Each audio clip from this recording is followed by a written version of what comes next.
क्या हाल चाल, क्या हाल चाल, क्या हाल चाल बबुआज। कैसे हैं सभी लोग, कैसे हैं सभी लोग, क्या हाल चाल। सबसे पहले तो ये बताओ यार, चैट बॉक्स पर आग लगाकर या फिर बबुआ लिखकर, बबुआ बबुआ लिखो, बबुआ लिखो। क्या आप सभी को मैं बेहतरीन तरीके से सुनाई दे रहा हूं? क्या मैं आप सभी को बेहतरीन तरीके से दिखाई दे रहा हूं? पहले इस चीज से कंफर्मेशन दे दो, उसके बाद फिर हम लोग शुभारंभ करते हैं आपके उदय बैच में मैथमेटिक्स के लेक्चर नंबर 1 यानी मैथमेटिक्स की जर्नी की शुरुआत। जय हिंद भैया, जय हिंद। उदय, अब जो हमारी क्लास है वो 2 बैचेस में जा रही है साथ साथ। एक आपके उदय बैच में तो जा रही है, प्लस आपका एक एनडीए फाउंडेशन वाले बैच में भी जा रही है ना। तो दोनों भाई बंधुओं को मेरी तरफ से बहुत बहुत नमस्कार और जय हिंद। ठीक है, चलिए, क्या हाल चाल, कैसे हैं सभी लोग? हाउ इज द जोश, हाउ इज द जोश, हाउ इज द जोश? ये बताओ, कल रिजल्ट आया आप लोग का, है ना? कैसा लगा कल? मतलब वैसे आप लोग में काफी सारे बच्चों का रिजल्ट पहले ही आ गया होगा, बट जो सीबीएसई से स्पेसिफिकली थे उनका रिजल्ट कल आया। तो कैसा रहा रिजल्ट, कैसा रहा रिजल्ट बबुआ? बहुत बढ़िया, बहुत बढ़िया, बहुत बढ़िया। जय हिंद, जय हिंद, जय हिंद, है ना। चलिए चलिए, मैं बहुत एक्साइटेड हूं, है ना, इस जर्नी के लिए। एंड आई होप कि आप सब भी बहुत एक्साइटेड होंगे। बहुत सारे बच्चे मुझे पहले से जानते होंगे, पर जो नहीं जानते हैं, welcome welcome welcome everyone to the platform of physics वाला। मेरा नाम है ऋतिक मिश्रा और मैं हूं आप सबका मैथमेटिक्स मेंटर, आपका दोस्त, आपका बड़ा भाई। जो आपके दिल से आए वो आप कहिएगा, वो आप फरमाइएगा, वो आप पुकारिएगा। ठीक है, 92%, 85%, बढ़िया बढ़िया बढ़िया, 77%, 70% बता रहे हैं बच्चे। बहुत अच्छे यार, बहुत अच्छे, बहुत अच्छे, बहुत अच्छे। क्या बात है, क्या बात है, क्या बात है। ठीक है, ठीक है, ठीक है। चलो, अब यार जिसके परसेंटेज बहुत अच्छे आए हैं, मेरी तरफ से आप लोग को बहुत बहुत बधाइयां। ठीक है, अपने आप में बहुत बड़ी बात होती है 85% से ऊपर जाना, 90% से ऊपर जाना तो भैया और भी बड़ी बात होती है। और जिन बच्चों के 95% से ऊपर आए हैं, हैट्स ऑफ टू यू।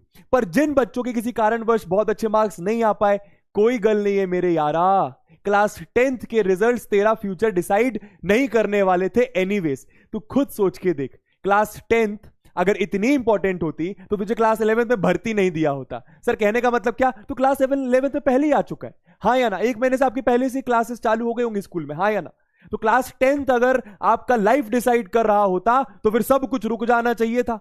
आपको क्लास 11th में नहीं जाना चाहिए था, क्लास 10th के रिजल्ट देखने के बाद ही आपको क्लास 11th में भेजना चाहिए था। पर ऐसा तो कुछ नहीं हुआ ना। और आप सब अच्छे से जानते हो यार, क्लास 10th आपका रिजल्ट डिसाइड नहीं करता कि आप जीवन में क्या करने वाले हो।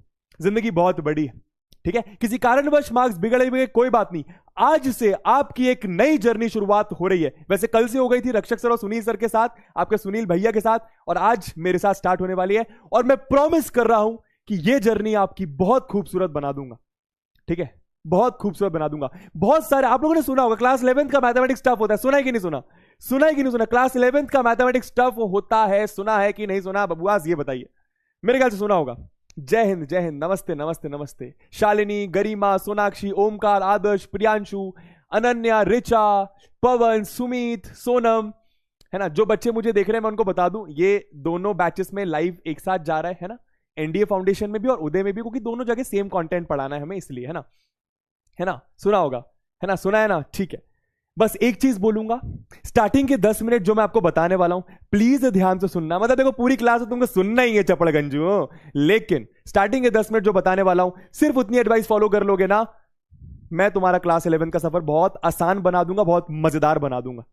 ठीक है, जिस बच्चे को मैथ से डर लगता है, जिस बच्चे की क्लास 10th में मैथ में मार्क्स बिगड़ गए हैं, जिस बच्चे को मैथ से घबराहट होती है, जिस बच्चे को मैथ्स में बोरियत आती है, मैं प्रॉमिस करूंगा, थोड़ा सा मेरा साथ देना, थोड़ा सा पेशेंस रखना। मैं प्रॉमिस कर रहा हूं, जहां तक आप जाना चाहते हो मैं आपको वहां तक लेकर जाऊंगा। ठीक है, अपने कॉपी में जो भी आप, जिस कोई पर्पस होगा आपका, कोई पर्पस होगा इस बैच को ज्वाइन करने का, हाँ या ना? कोई ना कोई पर्पस होगा। क्या पर्पस है वो? जो भी पर्पस है मैथमेटिक्स की, जो भी आपकी कॉपी होगी, उस कॉपी में स्टार्टिंग वो पर्पस आप बड़ा बड़ा लिख दीजिए कि मैं क्लास 11th में 100 में से 100 स्कोर करना चाहता हूं, या फिर मैं क्लास 11th के कॉन्सेप्ट बेहतरीन तरीके से बिल्ड करना चाहता हूं, या फिर मैं एनडीए फाउंडेशन या फिर एनडीए में मचाना चाहता हूं। आप लिख दीजिए और मैं प्रॉमिस कर रहा हूं कि मैं आपको वहां तक लेकर जाऊंगा। ठीक है, चलिए तो बिना किसी तरीके स्टार्ट करते हैं। आज हम लोग आपका लेक्चर नंबर 1 देखने वाले, चैप्टर नंबर 1 वो है सेट्स का। ठीक है, अब देखो एक और बात आपसे शेयर करता हूं, कभी कभी मैं लाइन वाइज लाइन चलूंगा, मतलब पहले सेट्स पढ़ाऊंगा, फिर कोई और चैप्टर, फिर कोई और चैप्टर, लेकिन बीच बीच में मैं कुछ कॉन्सेप्चुअल कॉन्सेप्ट्स भी लेकर आऊं, कहने का मतलब कुछ बेसिक मैथमेटिक्स वाले लेक्चर्स भी लेकर आऊंगा। ऐसा क्यों? क्योंकि मैं आपको यह बताऊं, सेट्स के तुरंत बाद आप अगर सेकंड चैप्टर करने जाओगे आपको बहुत कम बातें समझ में आएंगी। तो सेट्स पढ़ने के बाद हम कुछ बेसिक मैथमेटिक्स के कॉन्सेप्ट पढ़ेंगे, जैसे कि लॉग्स क्या होता है, मॉड्यूलस फंक्शन क्या होता है, वेवी कर्व मेथड क्या होता है। यह पढ़ना जरूरी है क्योंकि ताकि आप सेकंड चैप्टर अच्छे से समझ पाओ। ठीक है, ठीक है भैया। एस्ट्रोफिजिक्स, हाँ ठीक है, बहुत अच्छी बात है, बहुत अच्छी बात है, बहुत अच्छी बात है। चलिए, तो ये स्लाइड दोस्तों मेरे साथ हमेशा रहती है। मैंने पीडब्ल्यू में जितनी भी क्लासेस, अपने जीवन में मैंने जितनी क्लासेस ली हैं यार, ये स्लाइड मेरे साथ हमेशा रहती है। और ये स्लाइड हर दिन मैं आपको क्लास में दिखाऊंगा। इस पर बात कभी कभी करेंगे पर दिखाऊंगा आपको डेली। क्यों? क्योंकि मैं चाहता हूं कि ये एटीट्यूड आपके मन में हमेशा बैठ जाए। ठीक है, आपने जो भी अपने जीवन में सोच रखा है कि मैं ये करना चाहता हूं, मैं ये करना चाहता हूं, मैं ये बनना चाहता हूं, मैं यहां पहुंचना चाहता हूं, मैं इसकी तरह बनना चाहता हूं, आपको बस एक बात याद रखना है, आपको मेहनत करनी पड़ेगी। बिना मेहनत के कुछ नहीं मिलता है। ठीक है, और जब आप मेहनत करते हो ना तो आप 10 बार गिरते हो। अगर 10 बार गिरते हो तो 11वीं बार उठना आपको आना चाहिए। तो इसलिए ये चीजें है ना। चलिए, अब सबसे पहले भैया टॉपिक्स टू बी कवर्ड। आज क्या क्या पढ़ने वाले? सबसे पहले हम लोग प्लान ऑफ एक्शन डिस्कस करेंगे कि किस तरीके से आपको 11th में मैथ्स की पढ़ाई करनी है ना, वो बताऊंगा। उसके बाद जाहिर सी बात है चैप्टर पर आएंगे और ये सारी बातें आज क्लास के लास्ट तक हम क्लियर कर लेंगे बबुआस। Okay okay sir. तो चलिए, करना क्या है, करना क्या, बहुत सिंपल। देखो, ज्यादा मैं तुम्हें ज्ञान नहीं दूंगा, ज्यादा तुम्हें ज्ञान नहीं दूंगा। गुड इवनिंग, गुड इवनिंग, नमस्ते नमस्ते नमस्ते नमस्ते नमस्ते नमस्ते। बहुत अच्छे, बहुत अच्छे, बहुत अच्छे। ठीक है, चलिए चलिए चलिए। तो यार सबसे पहले करना क्या है, मेरी बात बहुत ध्यान से सुनना। ठीक है, जो पीडब्ल्यू से पहले से जुड़े थे उनको तो ये बातें पता होंगी, जो नहीं, जो अभी अभी जुड़े हैं उनको बता दूं। करना क्या है, आराम से लेक्चर देखो और नोट्स बनाओ। आराम से लेक्चर देखो और नोट्स बनाओ। अब बाकी सब सब्जेक्ट्स में थोड़ा सा नोट्स बनाने में समय लगता है, पर मैथ्स की अच्छी बात है कि इसमें थोड़ा नोट्स बनाने में कम समय लगता है। ठीक है, तो लेक्चर देखना है, नोट्स बनाना है, यह बात आपको याद रखना है। उसके बाद हमेशा आपको डीपीपी सॉल्व करनी है, हमेशा से। डीपीपी क्या होता है? डीपीपी का फुल फॉर्म होता है डेली प्रैक्टिस प्रॉब्लम्स। सिंपल भाषा में हर क्लास के बाद आपको एक होमवर्क दिया जाता है, वो होमवर्क आपको कंप्लीट करना है। समझ में आया? उसके बाद आपकी जो एनसीईआरटी, भाई एनसीईआरटी तो आनी चाहिए ना, एनसीईआरटी तो आनी चाहिए ना। एनसीईआरटी आप कंप्लीट करें चैप्टर कंप्लीशन के बाद। हमेशा एक चीज ध्यान रखें, जब मैं आपको पूरा चैप्टर करवा दूं, फॉर एग्जांपल पहला चैप्टर हम अगर बात कर रहे हैं, तो अगर मैं आपको सेट्स कंप्लीट करवा दूं तो पहले चैप्टर कंप्लीट होने के बाद आप सेट्स की पूरी एनसीईआरटी लगा लें।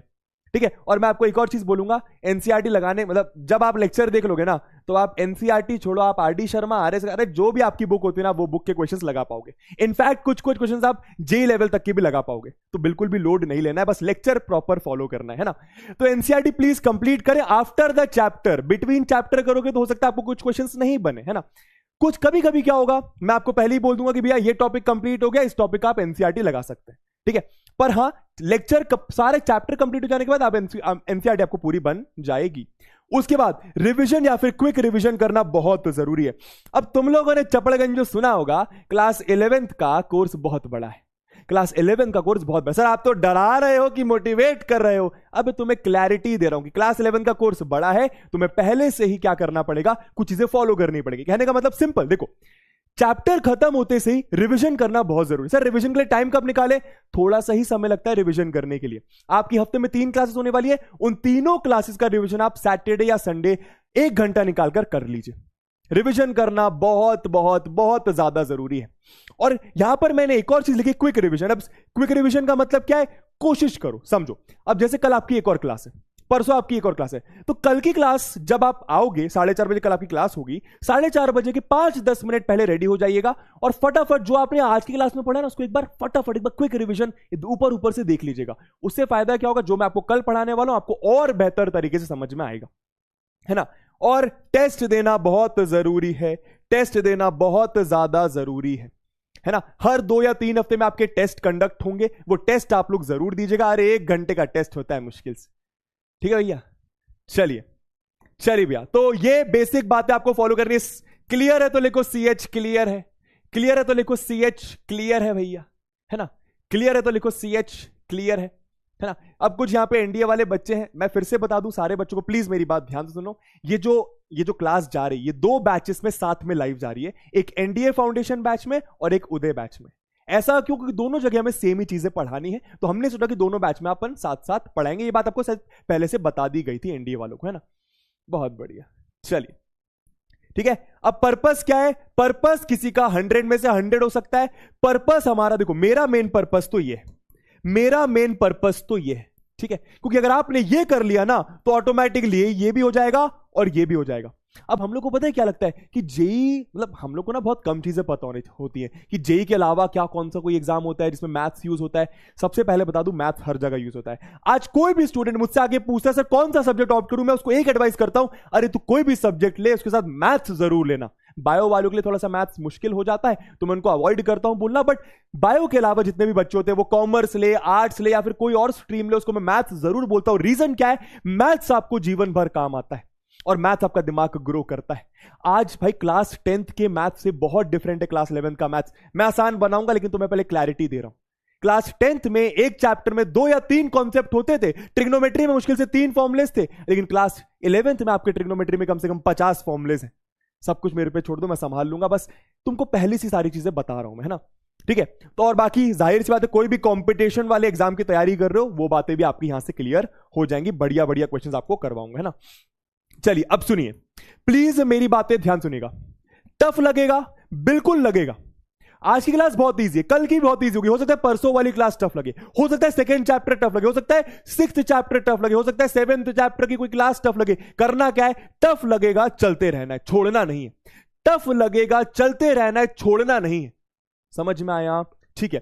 उसके बाद बैकलॉग भी बनेगा। जाहिर सी बात है भैया, साथ साथ बहुत सारी चीजें मैनेज नहीं कर पाओगे। हर दिन हो सकता है सारी क्लासेस कंप्लीट ना कर पाओ, हो सकता है डीपीपी मिस हो जाए, हो सकता है कभी कभी क्लास मिस हो जाए, हो सकता है कभी चाचा की शादी में जाना पड़ गया। मतलब चाचा की तो समझ रहे हो ना, अरे कुछ भी किसी भी कारणवश बैकलॉग बन सकता है। बैकलॉग का मतलब समझते हो? कोई लेक्चर मिस हो जाना। पर जब भी बैकलॉग बने प्लीज उसको कंप्लीट करो। तुम अब बड़े हो गए हो, तुम्हें पता है बैकलॉग कैसे कंप्लीट करें। सिंपल है यार, मान तेरा मैथमेटिक्स का for some reason 4 lecture backlog हो गया, अरे संडे को बैठ के 4 लेक्चर तू कंप्लीट कर सकता है रिकॉर्डेड फॉर्मेट में, ठीक है। पर करना है, ये एटीट्यूड स्टार्टिंग से रखना है, करना है। ये मैं पहले ही बता रहा हूं, ये प्रॉब्लम तुम फेस करोगे। तुम्हें टफ लगेगा, चलते रहना है। तुम्हारा बैकलॉग बनेगा, चलते रहना है। उसके बाद सिलेबस ज्यादा लगेगा, पर सॉल्यूशन क्या है? चलते रहना है, घबराना नहीं, ठीक है। उसके बाद डाउट्स भी आएंगे, पेशेंस रखना है। ये बहुत इंपॉर्टेंट बात, क्या डाउट्स तुम्हें आएंगे आज की क्लास में, कल, अरे किसी भी क्लास में तुमको डाउट्स आएंगे, बस पेशेंस रखना। पेशेंस से मेरा मतलब ये होता है कि जब मैं कोई कॉन्सेप्ट पढ़ा रहा हूं तो बच्चे बोलते सर ये वाला डाउट बता दो, सर ये पॉइंट बता दो, सर आपने ये नहीं बताया। सब कुछ मेरे पे छोड़ दो, मैं सब क्लियर कर देगा, ठीक है। हो सकता है सेट चैप्टर में तुमको कोई डाउट आता हो, तुमको लगता हो सर ये पढ़ा दो, सर वो पढ़ा दो, पर मैं तुम्हें एक चीज बोलूंगा, हो सकता है तुम्हारी सुन के मैं कोई चीज नहीं बता रहा, पर जब वो पूरा चैप्टर खत्म हो जाएगा ना, तुम्हारे दिमाग में एक ठो डाउट नहीं रहेगा। तुम्हें विश्वास रखना है जो स्क्रीन में तुम्हें बंदा दिख रहा है उस पर, ठीक है। मैं तुम्हारा विश्वास नहीं तोड़ूंगा बबुआस, है ना, ठीक है। उसके बाद 11th बर्बाद नहीं करना है। ये बहुत इंपॉर्टेंट पॉइंट, अगेन बहुत सारे बच्चे 11th बर्बाद कर देते हैं। 11th बर्बाद नहीं करना है मेरी जान, ठीक है। तो क्या हम सब रेडी हैं? क्या हम सब रेडी हैं, एक्साइटेड हैं? क्लास स्टार्ट करें तो लिखो RHEH, रेडी है, एक्साइटेड हैं। बस यही कुछ बातें करनी थी, है ना, बैच स्टार्ट होने से पहले, ठीक है, ठीक है। एंड अबव ऑल मैं सब संभाल लूंगा, है ना, मैं सब संभाल लूंगा, प्लीज चिंता मत करना मेरी जान, सब संभाल लूंगा मैं, ठीक है, ठीक है भैया, ठीक है, ठीक है, ठीक है, ठीक है, ठीक है, ठीक है, बहुत बढ़िया, बहुत बढ़िया, है ना। अब ये वाली चीज भी एक बार रीड कर लो, ठीक है। आपको ये सोचना ही नहीं और ये क्वेश्चन नहीं करना कि क्या पढ़ा रहे हैं, ये पढ़ाओ, मतलब आपको ये मुझे नहीं बताना है दोस्तों, प्लीज समझना इस बात को, ठीक है। आपको ये नहीं सोचना है कि ये क्या पढ़ा रहे हैं, ये क्यों पढ़ा रहे हैं, सर ये पढ़ा दो, सर वो पढ़ा दो, सर ये नहीं पढ़ाया, सर वो नहीं पढ़ाया। भाई सब कुछ मेरे ऊपर छोड़ दो, मैं अपने हिसाब से, अपने स्पीड के हिसाब से तुम्हें सब कुछ कवर करवा दूंगा। At the end of the day तुमको पूरा सिलेबस कंप्लीट मिलेगा। At the end of the day तुम मार्केट में जितनी क्लास 11 की बुक्स है सब तुम सॉल्व कर पाओगे। बीच में पेशेंस लूज नहीं करना है, बस तुम्हें पढ़ाते जा रहा हूं, पढ़ते जाना है। ये बहुत इंपॉर्टेंट पॉइंट है मेरी जान, ये बहुत इंपॉर्टेंट पॉइंट है, ठीक है। चलिए तो स्टार्ट करेंगे सेट्स की कहानी, सेट्स की कहानी स्टार्ट करेंगे बबुआज, है ना। और मस्ती में पढ़ना है, मैथ बहुत इंटरेस्टिंग होता है यार, मैथ बहुत इंटरेस्टिंग होता है। बाकी सारे सब्जेक्ट का मुझे पता नहीं, बट मैथ बहुत इंटरेस्टिंग होता है बबुआ, है ना। चलिए स्टार्ट करेंगे बिना ज्यादा समय वेस्ट करे। चलिए तो यार सबसे पहले जरा ध्यान दीजिएगा, जरा ध्यान दीजिएगा, ठीक है। चलिए चलो मुझे बताओ, मैंने यहां पे लिखा एक छोटू सा कॉन्सेप्ट, ठीक है। मैंने यहां पे लिखा x less then 4 greater than 3, इसका मतलब क्या? इसका मतलब क्या, कौन बताएगा? बहुत सिंपल सा पिद्दू सा कॉन्सेप्ट लिखा, बहुत बेसिक से बताऊंगा मेरी जान। इसका मतलब क्या पहले तो ये बताओ। x less then 4 greater than 3, जिनको मतलब नहीं पता मैं बताया था। देखो यहां पर अगर आप देखो इसका मतलब क्या, इसको इंडिविजुअली देखो। क्या जो मुंह है, जो इसका इनइक्वालिटी का मुंह है, वो x के साइड नहीं खुला है। इसका मतलब x छोटा है, x 4 से छोटा है, x 4 से छोटा है, x 4 से छोटा है। क्या ये बात समझ आ रही है? क्या ये बात समझ आ रही है? x आपका 4 से छोटा है और x के साइड मुंह खुला है। अब इसको देखो, इसको देखो, x आपका 3 से बड़ा है, x आपका 3 से बड़ा है। तो इसका मतलब क्या हुआ? इसका मतलब क्या हुआ? जो x की वैल्यू है, जो x की वैल्यू है वो 3 और 4 के बीच में। क्या ये बात समझ आ रही है? जो x की वैल्यू है वो 3 और 4 के बीच में। क्या ये बात समझ आ रही है? जिन्होंने 12th पढ़ा उनको तो पता ही होगा ये चीज, है ना। जो x की वैल्यू है वो आपके 3 और 4 के बीच में है। क्या ये बात समझ आ रही है? क्या ये बात क्लियर हो रही है? अभी इस पर ब्रैकेट कैसे लगाते हैं वो सब आपको बताऊंगा, बट बाद में, है ना। फिलहाल आपको ये बात समझ में आनी चाहिए, है ना।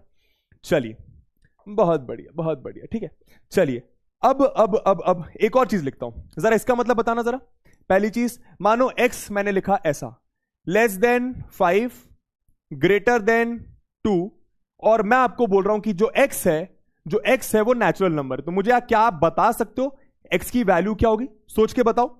सर क्या कह रहे हो? फिर से बताता हूं। देखो अगर मैंने ऐसा कुछ लिखा तो इसका मतलब क्या है मेरी जान, कि x 5 से छोटा है 2 से बड़ा है, 5 से छोटा है 2 से बड़ा है, 5 से छोटा है 2 से बड़ा है। और मैंने क्या कहा कि x एक नेचुरल नंबर है, x एक नेचुरल नंबर है। क्या होता है natural number? 1 2 3 4 5 up to infinity. तो मुझे बताइए इन दोनों चीजों के हिसाब से x की वैल्यू क्या होगी? इन दोनों चीजों के हिसाब से x की वैल्यू क्या होगी? फटाफट बताइए, इन दोनों चीजों के हिसाब से x की वैल्यू क्या होगी? एनडीए वाले तो आंसर कर पा रहे होंगे, पर उदय वाले नहीं कर पा रहे होंगे ना। चलो उदय वाले भी कर रहे हैं आंसर, बढ़िया। 3 और 4, बहुत अच्छे। समझ आ रहा ना, x की वैल्यू क्या हो गई? 3 और 4 हो गई, है ना। 3 और 4 क्यों सिर्फ? क्योंकि भाई x आपका नेचुरल नंबर है और 2 और 5 के बीच में 2 ही नेचुरल नंबर्स आते हैं, वो है 3 और 4। आई होप ये बेसिक बात आपको समझ में आ रही होगी। अच्छा, मानो इसी क्वेश्चन में ऐसा कर देता, एक और चीज, इसके बाद चैप्टर स्टार्ट करते हैं। मानो इसी क्वेश्चन में मैं ऐसा कर देता कि x less than equal to 5 greater than 2। अब x की क्या क्या वैल्यूज होती हैं भैया? अब x की क्या क्या वैल्यूज होती है? और x क्या? x आपका नेचुरल नंबर ही है, x आपका नेचुरल नंबर ही है ना। x आपका यहां पर भी क्या है? नेचुरल नंबर, जिसको मैं n से डिनोट करता हूं, वही है, ठीक है। बताइए जरा यहां पर x की क्या क्या वैल्यूज होंगी? यहां पर x की क्या क्या वैल्यूज होंगी बताइए। बहुत इजी है, बहुत इजी कॉन्सेप्ट है। ये क्यों बता रहा हूं? ताकि चैप्टर के बीच में ना बताना पड़े, है ना। बताइए जरा फटाफट, यहां पर x की क्या क्या वैल्यूज होंगी?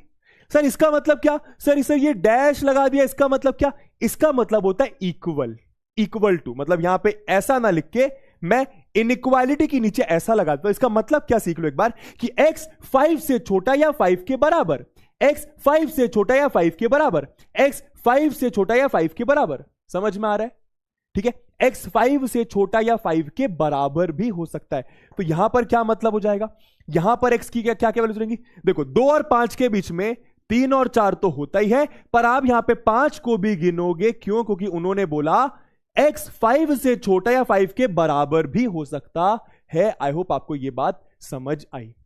समझे तो लिखो SG, समझे तो लिखो समझ गए SG। क्लियर हुआ? यहां पर मैंने 5 को नहीं लिखा था x की वैल्यू में। क्यों? क्योंकि यहां पे इज इक्वल टू का साइन नहीं लगा था। पर यहां पे देखो ये इनइक्वालिटी में नीचे ऐसा कुछ डैश लगा है। इसका मतलब क्या है कि x आपका 5 से छोटा या 5 के बराबर हो सकता है। क्लियर हुआ? क्लियर हुआ? चैट थोड़ा सा रुक रुक के चल रही है। चलो बढ़िया। अब हम लोग दोस्तों बात करते हैं सेट क्या होता है। जरा ध्यान दीजिएगा, बहुत इजी, बहुत इजी। सबसे पहले समझना है ना, in our mathematical language everything in this universe whether living or non-living is called an object। अगर मैं मैथमेटिक्स के लैंग्वेज में बात करूं तो कोई चीज जिंदा है या कोई चीज जिंदा नहीं है, मतलब लिविंग है या नॉन लिविंग है, उससे फर्क नहीं पड़ता, उसको मैं ऑब्जेक्ट बोलूं। कहने का मतलब ये टी शर्ट एक ऑब्जेक्ट हो गई, ये माइक एक ऑब्जेक्ट हो गया, ये पेन एक ऑब्जेक्ट हो गया, वो एसी एक ऑब्जेक्ट हो गया, वो डॉल एक ऑब्जेक्ट हो गई, मेरा फोन एक ऑब्जेक्ट हो गया, वो रिमोट एक ऑब्जेक्ट। अरे हर चीज एक ऑब्जेक्ट है। मैं भी एक ऑब्जेक्ट हूं, तुम भी एक ऑब्जेक्ट हो। समझ में आया? वो आपकी वो माशुका भी एक ऑब्जेक्ट है, समझ में आया? तो हर एक चीज ऑब्जेक्ट है, लिविंग और नॉन लिविंग उससे फर्क नहीं पड़ता, ठीक है। अब ऑब्जेक्ट का मतलब बहुत अच्छे से क्लियर है कि कोई भी चीज को मैं ऑब्जेक्ट कह सकता हूं, ठीक है। ऑब्जेक्ट्स के इकट्ठा करने को मैं बोलता हूं कलेक्शन ऑफ ऑब्जेक्ट्स। क्या बोला मैंने? ऑब्जेक्ट्स को इकट्ठा करने को मैं बोलता हूं collection of objects. For example, मैं अगर नंबर 2 बोलता हूं, यह भी एक ऑब्जेक्ट है। मैं नंबर 5 बोलता हूं, यह भी एक ऑब्जेक्ट है। हर एक चीज ऑब्जेक्ट है, पहले यह बात क्लियर होनी चाहिए। Object clear? अब सुनना, ऑब्जेक्ट्स को इकट्ठा करने को मैं बोलता हूं कलेक्शन ऑफ ऑब्जेक्ट्स। क्या बोला मैंने? ऑब्जेक्ट्स को इकट्ठा करने को मैं बोलता हूं कलेक्शन ऑफ ऑब्जेक्ट्स। क्या यह बात क्लियर है? क्लियर होगी। अब समझना, collection of well defined objects को हम लोग सेट कहते हैं। Collection of well defined objects को हम लोग सेट कहते हैं। अब यहां पे ये बहुत इंपॉर्टेंट वर्ड है, ये वेल डिफाइंड। ये वेल डिफाइंड बहुत इंपॉर्टेंट वर्ड है। क्या मतलब है, अभी आपको क्लियर करता हूं, ठीक है। वेल डिफाइंड का क्या मतलब है समझना। ऑब्जेक्ट्स को इकट्ठा करने को मैं कलेक्शन कहता हूं, पर कुछ कलेक्शन ऑफ ऑब्जेक्ट्स को मैं सेट कहता हूं। फॉर एग्जाम्पल, अगर मैं आपसे बोलूं कि मुझे आप लोग 10 से कम प्राइम नंबर्स बताइए, 10 से छोटे प्राइम नंबर्स बताइए, तो क्या आप लोग मुझे बता पाएंगे? 10 से कम आप लोग मुझे प्राइम नंबर्स बताइए, क्या आप मुझे बता पाएंगे? बिल्कुल बता पाएंगे। प्राइम नंबर्स लेस देन 10 कौन कौन से होंगे भैया? प्राइम नंबर्स लेस देन 10 कौन कौन से होंगे सर? 2 हो जाएगा, 3 हो जाएगा, 5 हो जाएगा, 7। ये सारे नंबर्स होते हैं, हाँ या ना? ये सारे लेस देन 10 वाले प्राइम नंबर्स हैं, हाँ या ना? 1 प्राइम नंबर नहीं होता मेरी जान, 1 प्राइम नंबर नहीं होता मेरी जान, है ना? 1 प्राइम नंबर नहीं होता, ये बात याद रखना, ठीक है। हाँ चलो, सब लोग सही आंसर कर रहे, थैंक यू सो मच। हाँ अब समझना, जब मैंने प्राइम नंबर लेस देन 10 बोला तो हर बच्चे ने सेम आंसर करा। कोई बोल रहा है 8 9, अबे 9 नहीं होता चपड़गंजू, हाँ 8 नहीं होता चपड़गंजू, क्या कर रहे हो? ये होते हैं 4 बस, है ना? अब सुनना, जब मैं प्राइम नंबर लेस देन 10 बोलता हूं तो दुनिया में कहीं पे भी चले जाओ यही होंगे आंसर। ऐसा तो नहीं होगा कि भैया रशिया चले जाओ तो आंसर चेंज हो जाएगा, यूक्रेन चले जाओ आंसर चेंज हो जाएगा, युगांडा चले जाओ आंसर नहीं, ऐसा तो नहीं होगा। हर जगह चले जाओ यही आंसर रहने वाला है। इसी को मैं बोलता हूं वेल डिफाइंड। मतलब जो आपके लिए आंसर है वही उसी के लिए आंसर है, वही उसके लिए आंसर है, वही मेरे लिए आंसर है। एक और एग्जांपल देता हूं, ठीक है। अगर मैं बोलता हूं natural numbers, collection of natural numbers, क्या ये एक सेट होगा? कलेक्शन ऑफ नेचुरल नंबर्स, क्या ये सेट होगा? बिल्कुल होगा। क्यों? नेचुरल नंबर्स की बात करता हूं तो आप भी वही नेचुरल नंबर्स बोलोगे जो मैं बोलूंगा, जो वो बोलेगा, जो वो बोलेगा। समझ में आया? और एग्जांपल देता हूं, अगर मैं बोलूं इंग्लिश अल्फाबेट्स में वॉवल्स के कलेक्शन को भी आप एक सेट बोलोगे। क्यों बोलोगे? क्योंकि 5 ही वॉवल्स होते हैं, ए ई आई ओ यू। जो आपके लिए 5 वॉवल्स है वही मेरे लिए 5 वॉवल्स है, वही उसके लिए 5 वॉवल्स है। तो वेल डिफाइंड का मतलब ये होता है। सर वेल डिफाइंड क्या नहीं होता? अब आपको एग्जांपल दूंगा, समझ में आएगा। अगर मैं आपसे बोलूं 5 खूबसूरत लड़कियों का नाम बताओ, 5 बेहद खूबसूरत लड़कियों का नाम बताओ, क्या ये वेल डिफाइंड है? समझ में आएगा? 2 मिनट पेशेंस रखना। क्या ये वेल डिफाइंड है?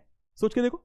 अगर मैं आपसे कहूं भैया 5 बेहद खूबसूरत लड़कियों का नाम बताओ, सोच के देखो, तो भाई सिंपल है। अब आपके लिए 5 खूबसूरत लड़कियां कोई और हो सकती है, मेरे लिए कोई और हो सकती है, किसी और के लिए कोई और हो सकती है।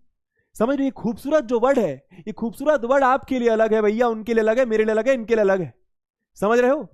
अब कोई यहाँ पे कोई लिख रहा है आस्था, वाह बेटा। समायरा, ये देखो। रितिका मैम, ये देखो। समझ में आ रहा है ना? तो ये वेल डिफाइंड नहीं हुआ, तो इसको मैं एक सेट नहीं कहूंगा। समझ में आया? तो collection of 5 most beautiful girls in the world is not a set. Why? Because सबके लिए अलग अलग आंसर है उसका। अब आपसे एक सवाल करूंगा, मुझे बताना ये सेट है कि नहीं। Collection of 10 best batsman of the country, collection of 10 best batsman या फिर best football players of the country, क्या ये जो कलेक्शन है ऑब्जेक्ट्स का ये सेट होगा? फिर से आपसे क्वेश्चन करूंगा, जरा ध्यान देना ना। क्वेश्चन क्या है? कलेक्शन ऑफ 10 बेस्ट बैट्समैन या फिर फुटबॉल प्लेयर्स भी कह सकते, क्या ये सेट होगा? नहीं, ये सेट नहीं होगा। क्यों? क्योंकि अरे भाई बेस्ट की डेफिनेशन क्या है? बेस्ट की कोई डेफिनेशन थोड़ी, आपके लिए अलग बेस्ट है, उसके लिए अलग बेस्ट है, उसके लिए अलग बेस्ट, मेरे लिए अलग बेस्ट। किसी के लिए धोनी विराट होगा, किसी के लिए रोहित शर्मा होगा, किसी के लिए श्रेयस अय्यर होगा, किसी के लिए सचिन तेंदुलकर सर होंगे। भाई कोई भी हो सकता है, सबके लिए अलग अलग है। समझ में आया? तो क्या सेट है क्या सेट नहीं, वो आपको क्लियर हो गया। मैं एक बार पूरी स्लाइड रिपीट करता हूं। ऑब्जेक्ट का मतलब क्या? कोई भी लिविंग चीज, नॉन लिविंग चीज को मैं ऑब्जेक्ट बोलूंगा। ऑब्जेक्ट्स को इकट्ठे करने को मैं बोलता हूं कलेक्शन ऑफ ऑब्जेक्ट्स। कुछ कलेक्शन ऑफ ऑब्जेक्ट्स को आप सेट कहते हो। बस इंपॉर्टेंट क्या, बस इंपॉर्टेंट क्या, यहां पर वो जो ऑब्जेक्ट्स होने चाहिए वो वेल डिफाइंड होने चाहिए। अब आपको मैं कुछ इलस्ट्रेशंस देता हूं, आपको क्लियर होंगी यहां से बातें। ठीक है, जरा ध्यान देना, यहां पर जरा ध्यान देना। ठीक है, ये वाली चीज पर जरा फोकस करना। क्या लिखा हुआ है? The collection of all vowels in the English alphabet is a set, AEIOU। The collection of all even natural numbers less than 10। सब लोग को पता है इवन नेचुरल नंबर्स क्या होते हैं भाई? Even natural numbers 2, 4, 6, 8, 10, 12 dot dot dot dot dot. पर उन्होंने क्या बोला? Less than 10। तो मैं यहां पे 10 नहीं लूंगा। समझ में आया? लेस देन 10 बोला तो ये 4 हो गए, ये 4 हो गए। वेल डिफाइंड है। आपके लिए जो आंसर है वही मेरे लिए आंसर है, तो इसको भी मैं क्या कहूंगा? एक सेट कहूंगा। समझ में आ रहा है? The collection of all prime numbers less than 20 भी क्या होगा? एक सेट होगा। क्या बात समझ आ रही है? समझ आ रहा है? हाँ सर, बहुत बढ़िया। उसके बाद अभी ये फोर्थ वाले पॉइंट को छोड़ देना, इस पर हम लोग बात करेंगे। लास्ट वाला देखो, the collection of all beautiful girls of India is not a set. आप लोग को बात समझ में आ गई कि सेट क्या होता है, सेट क्या नहीं होता। तो वेल डिफाइंड का मतलब तो आपको क्लियर है। अब सुनना, अब सुनना। सेट में जो ऑब्जेक्ट्स होते हैं, AEIOU हो गया, या फिर 2, 4, 6, 8 हो गया, या फिर 2, 3, 5, 7, 11, 13, 17, 19 हो गया। सेट्स में जो ऑब्जेक्ट्स होते हैं उनको मैं ऑब्जेक्ट्स बोल सकता हूं, मेंबर्स बोल सकता हूं, एलिमेंट्स बोल सकता हूं। क्या ये बात समझ में आ गया? फॉर एग्जाम्पल जैसे ये वाला देखो, मैंने क्या बोला? The set of all vowels, the set of all vowels. तो ये तो चलो आपको पता है, छोड़ो इसको, है ना। द सेट ऑफ, अभी इसके ऊपर बात करेंगे हम लोग, चिंता मत करना, है ना। या फिर एक काम करो, इस स्लाइड को छोड़ ही देते हैं, मैं आप लोग को पहले अलग से बताता हूं, जरा ध्यान देना। ठीक है, जरा ध्यान देना। ठीक है, तो भैया मानो मैंने लिया the set of all prime numbers less than 20। तो कौन कौन से हो गए? 2 हो गया, 3 हो गया, 5 हो गया, 7 हो गया, 11 हो गया, 13 हो गया, 17 हो गया, 19 हो गया। लेस देन 20 वाले प्राइम नंबर्स यही होंगे, है ना। इनको आप एलिमेंट्स, इनको आप क्या, इनको आप सेट के एलिमेंट्स या फिर मेंबर्स या फिर ऑब्जेक्ट्स कहते हो। क्या ये बात क्लियर है? क्या ये बात क्लियर है? मेरे ख्याल से क्लियर होगी। अब बहुत इंपॉर्टेंट वर्ड का मतलब आपको बताने वाला हूं, ठीक है, सुनना। इसका मतलब, जैसे इसका मतलब क्या होता है? Is equal to. इसका मतलब क्या होता है? इक्वल टू का साइन होता है ये, हाँ या ना? ये इक्वल टू का साइन होता है। वैसे ही इसका मतलब, ये थोड़ा ई की तरह दिख रहा है, इसका मतलब होता है बिलोंग्स टू। इसका मतलब क्या होता है? Belongs to. बहुत इंपॉर्टेंट वर्ड है।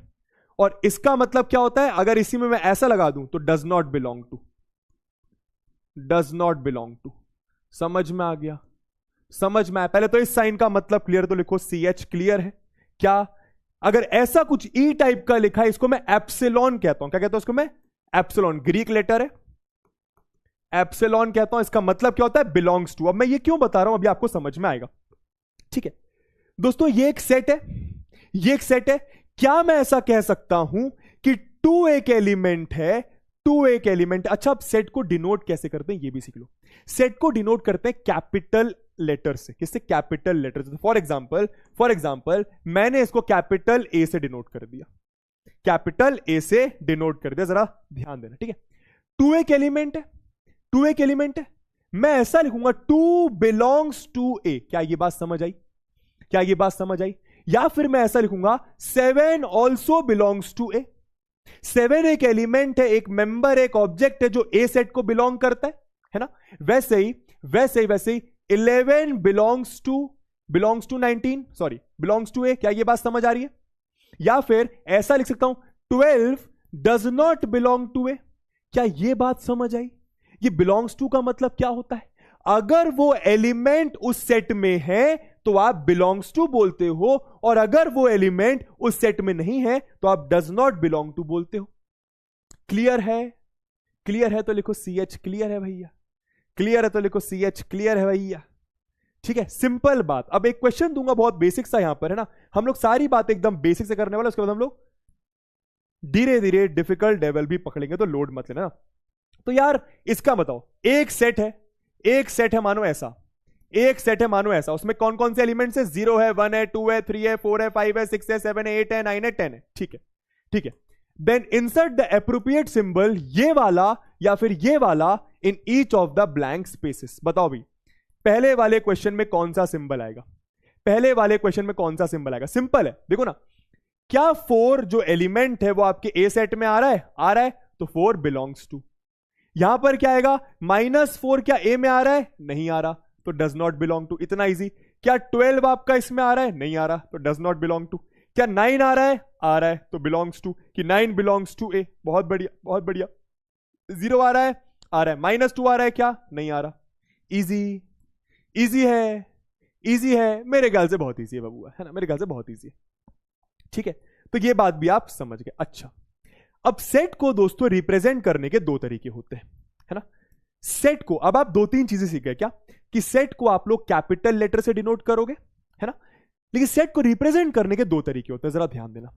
एक होता है रोस्टर या फिर टैबुलर फॉर्म, और एक होता है सेट बिल्डर फॉर्म या फिर प्रॉपर्टी मेथड। फिर से बोलूंगा, एक होता है रोस्टर या फिर टैबुलर फॉर्म, और एक होता है सेट बिल्डर या फिर प्रॉपर्टी मेथड। अब सुनो मेरी बात, आप लोगों को यह मेथड बहुत इजी लगेगा और ये तुम्हारा फेवरेट मेथड होगा, लेकिन सुनना मेरी बात, सुनना, आप लोग को ये वाला बहुत इजी लगेगा, बहुत बहुत इजी लगेगा भैया, लेकिन और ये आपका फेवरेट भी होगा, पर आप लोग मुझे वादा करो, आप इसको अपना फेवरेट बनाओगे, आप इसको अपना फेवरेट बनाओगे। रीजन क्या है? क्योंकि ये थोड़ा सा टफ होता है। मैं आसान बना दूंगा ना, मैं आसान, पेशेंस रखना बस। मैं आपको इसके 10 क्वेश्चन कराऊंगा, आपको ये समझ में आ जाएगा। सेट बिल्डर फॉर्म के मैं आपको 10 क्वेश्चन कराऊंगा, आपको समझ में आएगा। पर आप लोग के अंदर पहले वो एटीट्यूड होना चाहिए, क्या क्या क्या क्या क्या क्या, कि बबुआ जी क्या, कि ये बहुत इजी है, ये थोड़ा सा मुश्किल है, पर आपका फेवरेट यही होना चाहिए। ठीक है, आइए, तो सेट को रिप्रेजेंट करने के 2 तरीके होते हैं। सबसे पहले रोस्टर फॉर्म सीखते हैं, इसका मतलब क्या बताता हूं। ठीक है, तो मानो दोस्तों कोई सेट है, क्या लिखा हुआ है? The set of vowels. जाहिर सी बात है, द सेट ऑफ वॉवल्स एक सेट होगा, कलेक्शन ऑफ वॉवल्स एक सेट होगा। क्यों? वेल डिफाइंड है। हाँ सर, हाँ सर।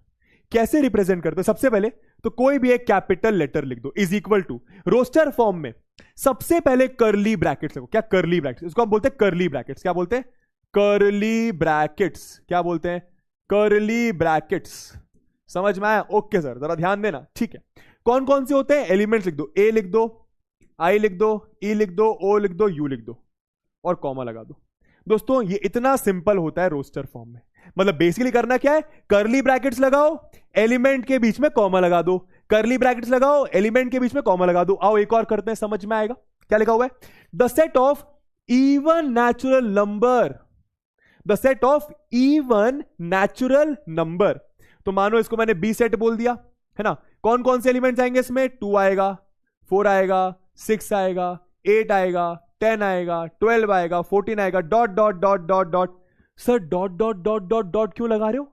आप लोग बताओ, आप लोग बताओ, आप लोग बताओ। अरे क्योंकि भैया जी, अरे क्योंकि भैया जी उन्होंने बोला इवन नेचुरल नंबर्स, तो चलते जाएंगे ना, चलते जाएंगे इनफाइनाइट तक, और यहां पे लगा दो कर्ली ब्रैकेट्स। समझ में आया? ये रिप्रेजेंट करने का तरीका, ये रिप्रेजेंट करने का तरीका। बहुत बढ़िया। यहां पे क्या लिखा हुआ है? If A is the set of prime numbers less than 11, तो यहां पर भी क्या, ए एक सेट है किसका? Prime number less than 11। तो 2 होता है, 3 होता है, 5 होता है, 7 होता है, और क्या, बस यही होता है। कर्ली ब्रैकेट्स लगा दिए। तो कर्ली ब्रैकेट लगाना, एलिमेंट्स लिखना, कॉमा लगाना, यह आपका रोस्टर फॉर्म में सेट्स का रिप्रेजेंटेशन होता है। आई होप आपको इजी लग रहे होंगे अभी तक सारी बातें। ठीक ठीक, ये क्वेश्चन करके दिखा दो जल्दी से, ये क्वेश्चन करके दिखा दो। क्या लिखा हुआ है? Write each of the following sets in the roster form. आपको सारे सेट्स को रोस्टर फॉर्म में रिप्रेजेंट करना है। आइए पहला वाला मैं आपको करके दिखाता हूं, पहला वाला मैं आपको करके दिखाता हूं। चलो, एक सेट है, क्या बोल रहे हैं वो लोग? Set of all factors of 24। क्या लिखा हुआ है? आराम से रीड करो, बनेगा। Set of all factors of 24। Factors of 24 का मतलब क्या? ऐसे नेचुरल नंबर्स जो 24 को डिवाइड कर दे, ऐसे नेचुरल नंबर्स जो 24 को डिवाइड कर दे। कौन कौन से होते हैं?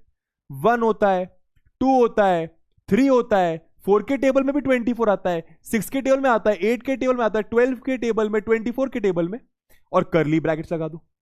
Easy easy easy. कोई बोल रहा है सर यहां पे 11 भी तो होगा। मेरी जान देख, 11 इसलिए नहीं लिया, उन्होंने बोला लेस देन 11, 11 से छोटा बोला। 11 से छोटा बोला मतलब 11 से छोटा बोला मतलब 11 को नहीं गिनना है, ठीक है। Okay sir, okay sir. चलिए सेकंड वाला जरा ध्यान दीजिएगा, है ना। सेकंड वाला सेट बी क्या बोल रहे हैं, set of all odd numbers less than 10। बहुत इजी है। ऑड नंबर्स लेस देन 10 कौन से होंगे, ऑड नंबर्स लेस देन 10 कौन से होंगे भैया, बताइए जरा, कौन कौन से होंगे। 1 हो जाएगा, 3 हो जाएगा, 5 हो जाएगा, 7 हो जाएगा, 9 हो जाएगा। इजी। कर्ली ब्रैकेट्स एलिमेंट्स लगा दिया भैया। थर्ड वाला जरा ध्यान देना, क्या बोल रहे हैं, set of all prime numbers less than 30। Prime numbers less than 30 कौन कौन से होंगे ये आप बता दो। 2 हो जाएगा, 3 हो जाएगा, 5 हो जाएगा, 7 हो जाएगा, उसके बाद आपका 11 हो जाएगा, 13 होता है, 14 नहीं होता, 15 नहीं होता, 16 17 होता है, 19 होता है, 23 होता है, 25 नहीं होता, 24 नहीं होता, 26 भी नहीं होता, 27, 28, 29 होता है। तो ये आपके प्राइम नंबर्स का सेट लिख दिया मैंने, लेस देन 30। इजी या बहुत इजी, इजी या बहुत इजी भैया, मेरे ख्याल से बहुत इजी। अगला वाला ये बहुत अच्छा क्वेश्चन है और आसान क्वेश्चन है ना। क्या बोल रहे हैं, सेट डी है, सेट डी है, कैसे डिनोट करेंगे जरा ध्यान देना। सेट ऑफ ऑल लेटर्स, किसका सेट है, लेटर्स का, इन the word mathematics.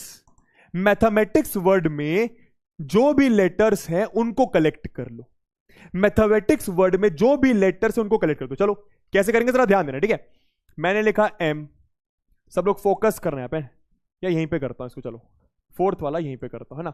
D set, मैंने करली ब्रैकेट एम लिखा, फिर ए लिखा, समझना, फिर टी लिखा, ठीक है, फिर एच लिखा। जरा ध्यान देना, यहां पर आप एक चीज सीखोगे अब, यहां पे ई लिखा, फिर एम लिखा, समझना अभी एक और चीज सीखोगे, एम लिखा, ए लिखा, टी लिखा, आई लिखा, सी लिखा, एस लिखा। सर अलग अलग क्यों लिख दिया, क्या बोला उन्होंने, लेटर्स को कलेक्ट करो, लेटर्स को कलेक्ट करो। इजी है, इजी है, लेकिन मेरी बात ध्यान से सुनना, बहुत आसान लगेगा। एक और चीज कि सेट्स में दो चीजें आपको यहां पे सिखा रहा हूं। ऑर्डर मैटर नहीं करता। सर ऑर्डर मैटर नहीं करता का मतलब क्या, सीखना, सुनना ध्यान से। ऑर्डर मैटर नहीं करता मतलब इस चीज को, मानो ये चीज है, बी को आप ऐसा भी लिख सकते हो, कैसा, बी को आप ऐसा भी लिख सकते हो, और बी को आप ऐसा भी। अभी आपने 1 3 5 7 9 लिखा है, मानो इसको आपने 5 7 9 1 3 लिख दिया। ऑर्डर मैटर नहीं करता, ठीक है। जो एलिमेंट्स यहां पर लिखे वही एलिमेंट्स यहां पर लिखे, तो ये दोनों बातें बराबर हैं। तो पहली चीज क्लियर, ऑर्डर मैटर नहीं करता। दूसरी चीज क्या, बहुत इंपॉर्टेंट, कि एक चीज को, एक एलिमेंट को आप एक ही बार लिखें, एक एलिमेंट को आप एक ही बार लिखें, मतलब रिपीटिशन ना करें। कहने का मतलब अगर आप यहां पे नोटिस करें तो एम वर्ड आपका 2 बार रिपीट हो रहा है, हाँ या ना, ए वर्ड आपका 2 बार रिपीट हो रहा है, हाँ या ना। तो आप ऐसा ना करें, तो क्या करें, इसका फाइनल आंसर, आप एम को एक ही बार लिखें, आप ए को एक ही बार लिखें, टी लिख दें, एच लिख दें, ई लिख दें, आई लिख दें, सी लिख दें, जो भी है ना। मैथमेटिक्स, मैथमेटिक्स, है ना। टी भी देखो आपका 2 बार है ना, ठीक है भैया, समझ में आ गया। सी लिख दें, एस लिख दें। आई होप आपको ये 2 बातें क्लियर हो गई होंगी। क्लियर है तो एक बार लिख दो सी एच क्लियर, और यहीं पे आपका रोस्टर फॉर्म आपको क्लियर हो गया, है ना। फिर से रिपीट करूंगा, ऑर्डर से फर्क नहीं पड़ता, किसी भी ऑर्डर में लिखें। दूसरी चीज, एलिमेंट्स को रिपीट ना करें। क्लियर तो लिख दो सी एच क्लियर है। अब आपके एक बार डाउट देख लेता हूं, सर रिपीट प्लीज। दिया क्या रिपीट करना है, दिया एक बार और रिपीट कर दूं, अच्छा दिया, ठीक है। जरा देखो दिया, बहुत इजी है। रोस्टर फॉर्म मतलब क्या, सेट को रोस्टर फॉर्म लिखने का मतलब क्या होता है, बहुत इजी। फैक्टर्स ऑफ, क्या बोला इन्होंने, कौन से एलिमेंट्स का सेट है ये, फैक्टर्स ऑफ 24, मतलब ऐसे नेचुरल नंबर्स जो 24 को डिवाइड कर दे। कौन कौन से होते हैं, 1 के टेबल में 24 आता है, 2 के टेबल में आता है, 3 के टेबल में आता है, 4 के टेबल में आता है, 6 के टेबल में, 8 के टेबल में, 12 के टेबल में, 24 के टेबल में। तो ये सारे नेचुरल नंबर्स के टेबल में आपका 24 आता है, मतलब ये सारे नंबर्स आपके 24 के फैक्टर्स हो गए। करली ब्रैकेट लगा दो, कॉमा लगा दो, बन गया सेट। और इसी को बोलते हैं, ये सेट लिखा था, इसको मैंने रोस्टर फॉर्म में रिप्रेजेंट कर दिया। इजी, इजी, मेरे ख्याल से बहुत इजी, इससे इजी नहीं हो सकता भैया, है ना। ठीक है, एक बार देख लेते हैं।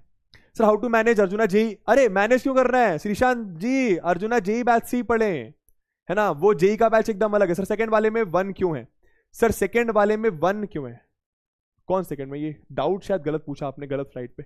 यहां पर 1 क्यों, अरे 1 ऑड नंबर होता है मेरी जान, 1 ऑड नंबर होता है भाई, वन ऑड नंबर होता है।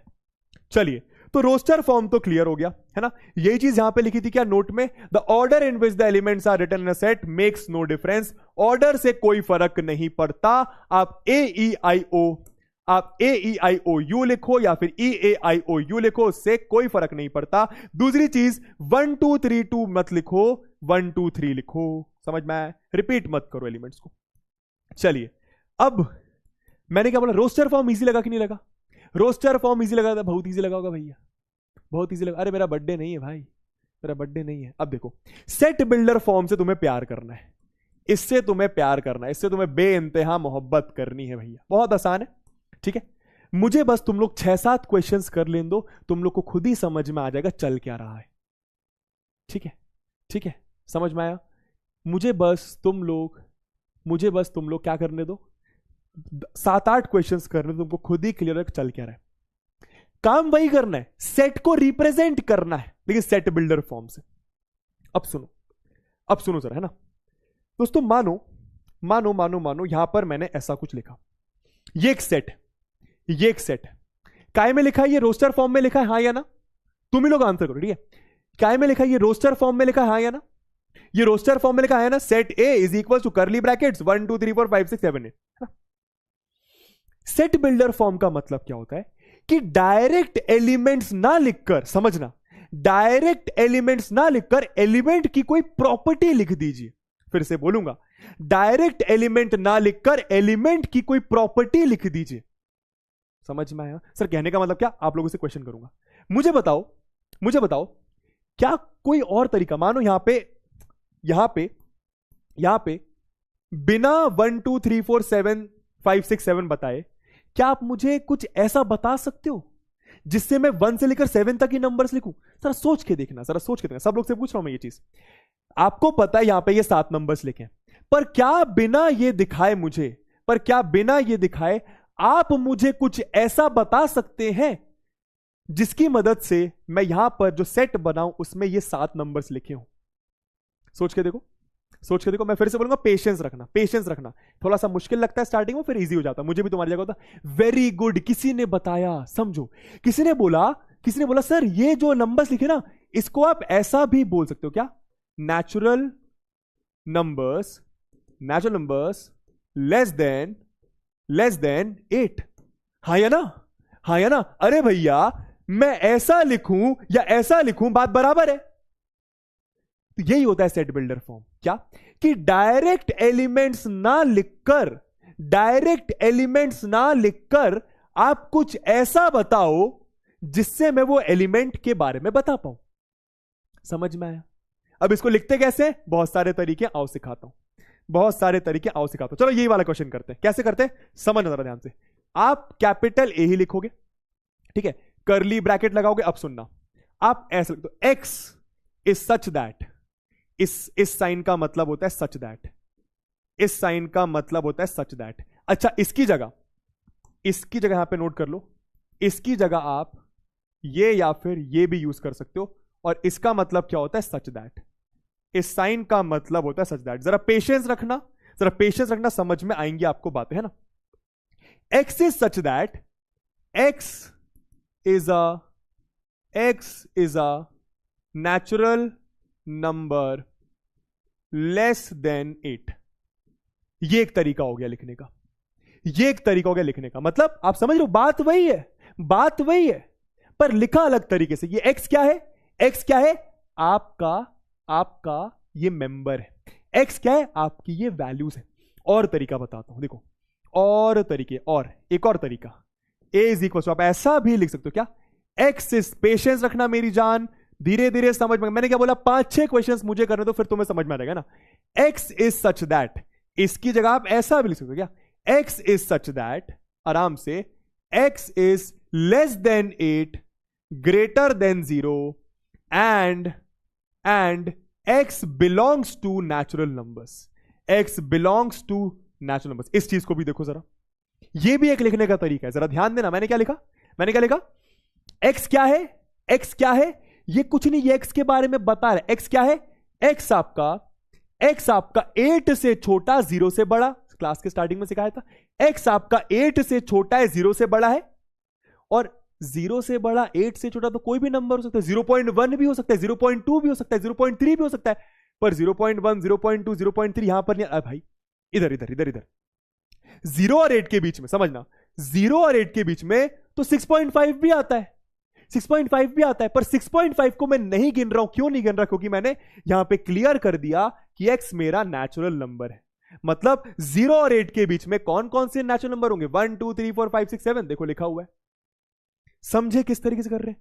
कितना प्रतिशत क्लियर हुआ? 10%, 2%, 3%, कितना परसेंट क्लियर हुआ ये बताइए, कितना परसेंट क्लियर हुआ ये बताइए। कोई बच्चा बोल रहा है ऐसे, चलो आओ तुम्हें क्लियर करूं। कोई बच्चा बोल रहा है सर ऐसा लिख सकते हैं क्या? Sir x is such that x less than 8 and x belongs to, उसने कुछ ऐसा ही लिखा है मेरे ख्याल से, उसने कुछ ऐसा ही लिखा है मेरे ख्याल से। मुझे बताओ ये सही है कि गलत है? किसी बच्चे ने बोला x is such that x less than 8, ये सही है कि गलत है? ये सही है कि गलत है? सही है कि गलत है? ये बताना जरा। क्या ये तरीका सही है? क्या ये तरीका सही है? बहुत सारे क्वेश्चन कराऊंगा, बात है क्लियर हो जाएंगी, है ना? ठीक है भैया, क्या ये सही है? क्या ये सही है कि गलत है? Is this right or wrong? Is this right or wrong? Tell me you guys, why are you guys not telling this is wrong? Why this is wrong? Because you guys think that x is such that x is less than 8. X less than 8 implies 1, 2, 3, 4, 5, 6, 7, 8. No, you are absolutely wrong. Why? Because x less than 8 can be 7.1 also. Can be -7 also. Can be 0 also. Are you getting my English? If you're not getting my English, then I tell you in Hindi. अबे चपड़ Ganju, x 8 से छोटे का मतलब 8 से छोटा कितना भी हो सकता है ना, 6.5 भी हो सकता है, 0 भी हो सकता है, -3 भी हो सकता है, -∞ भी हो सकता है, -100 भी हो सकता है। तो x लेस देन 8 नहीं लिख सकते भैया। हां, यहां पे अगर आप ऐसा लिखते हो, यहां पे अगर आप ऐसा लिखते हो कि x less than 8 and x clear कर दो कि एक नेचुरल नंबर है, अब सही है कि हां x 8 से छोटा है और x नेचुरल नंबर है, अब सही है, सही है।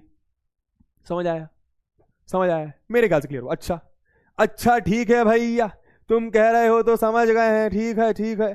ये वाला जरा करके बताइए तो मजा आएगा। ये वाला जरा करके बताइए कैसे लिखेंगे जरा तक।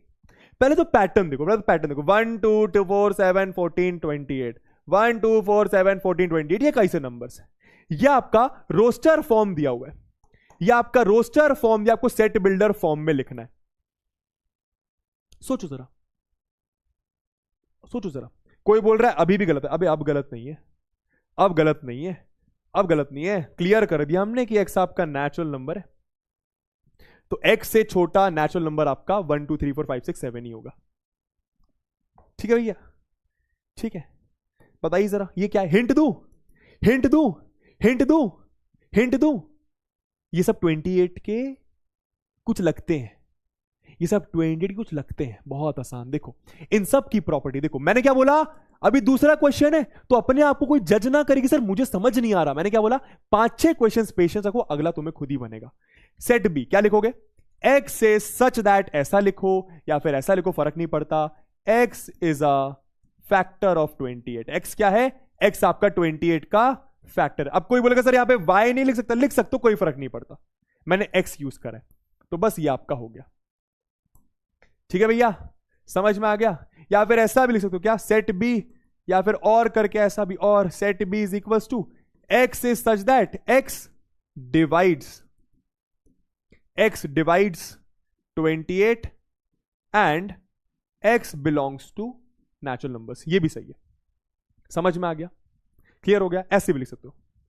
ठीक है, ये वाला जरा देखो जरा ध्यान से। पहले तो पैटर्न समझो क्या लिखा हुआ है।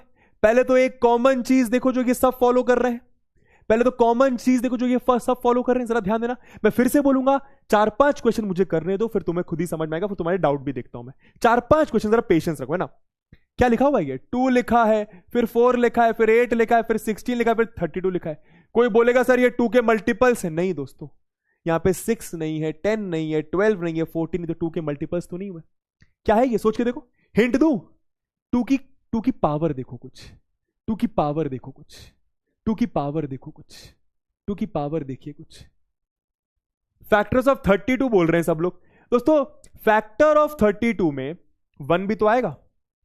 फैक्टर ऑफ 32 अगर आप कहोगे फैक्टर ऑफ 32 गलत है, क्योंकि फैक्टर ऑफ 32 1 भी होगा पर 1 यहां पर मौजूद नहीं है।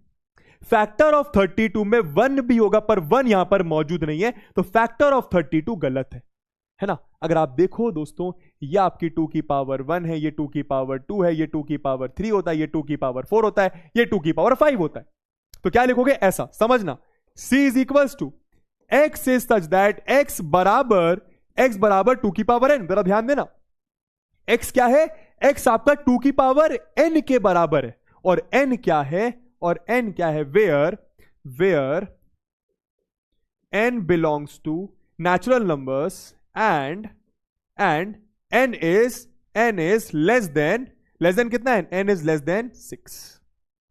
समझ में आया, समझ में आई चीज, जरा ध्यान दो, धीरे धीरे क्लियर होने लग जाएगा, तुम्हें बातें समझ में आने लगेंगी। क्या क्लियर करा मैंने, x आपका 2 की पावर n के बराबर है, पर 2 की पावर n में मैंने क्या बोला कि n क्या है, आपका नेचुरल नंबर है। क्लियर कर दिया कि n आपका नेचुरल नंबर है। क्लियर करना बहुत जरूरी है, ठीक है। अच्छा, n अब नेचुरल नंबर है तो 1 2 3 4 5 6 7 8 9 10 100 कितना भी हो सकता है। एक और बात क्लियर कर दी, क्योंकि 2 की पावर 5 तक जा रहा है, मतलब मैंने क्लियर कर दिया कि n आपका 6 से छोटा होगा। इसको आप इसकी जगह आप ऐसा भी लिख सकते हो कि n आपका 0 से बड़ा 6 से छोटा। समझ में आया।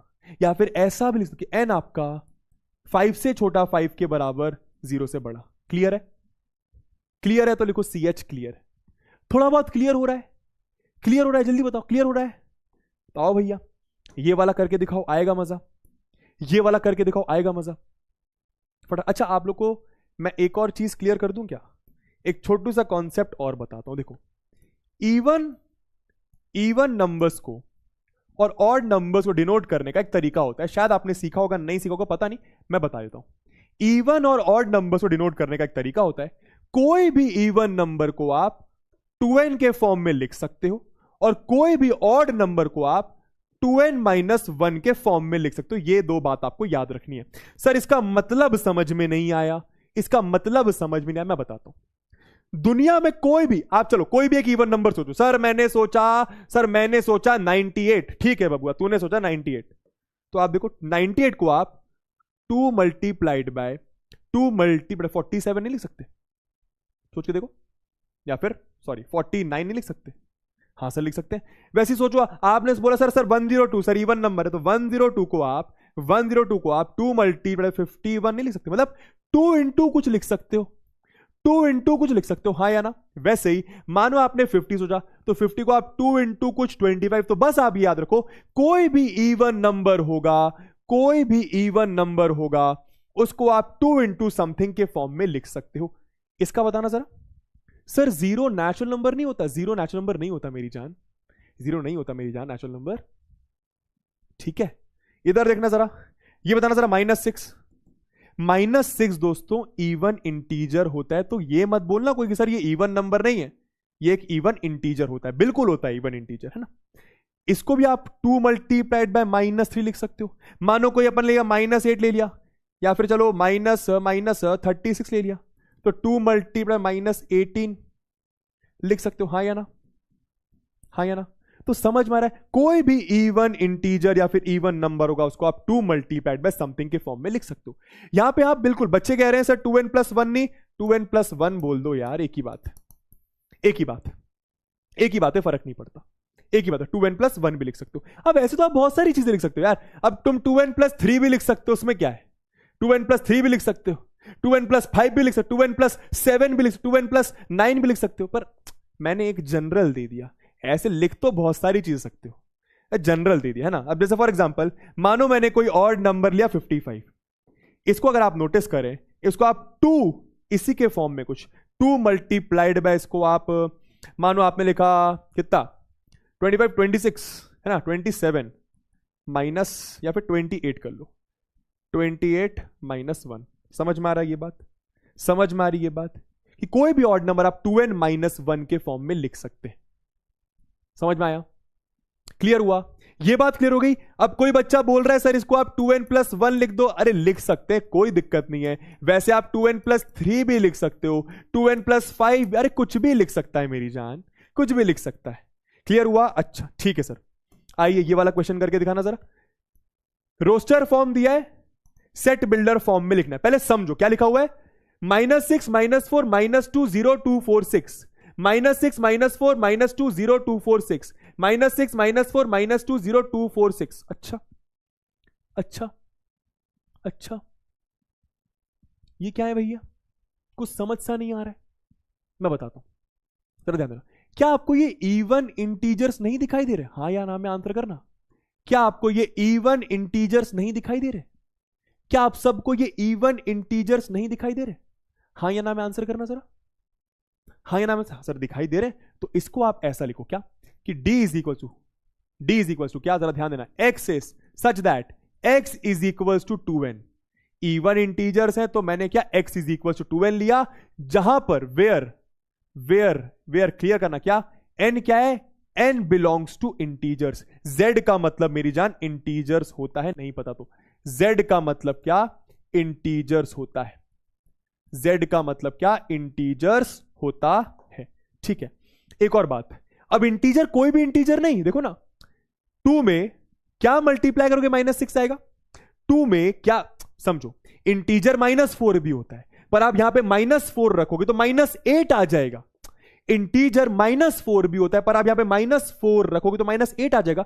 -8 यहां पे है ही नहीं, तो अब क्लियर करो कि एंड n की जो वैल्यू है वो आपकी 6 से छोटी 6, सॉरी 3 से छोटी 3 के बराबर, या फिर -3 से बड़ी -3 के बराबर।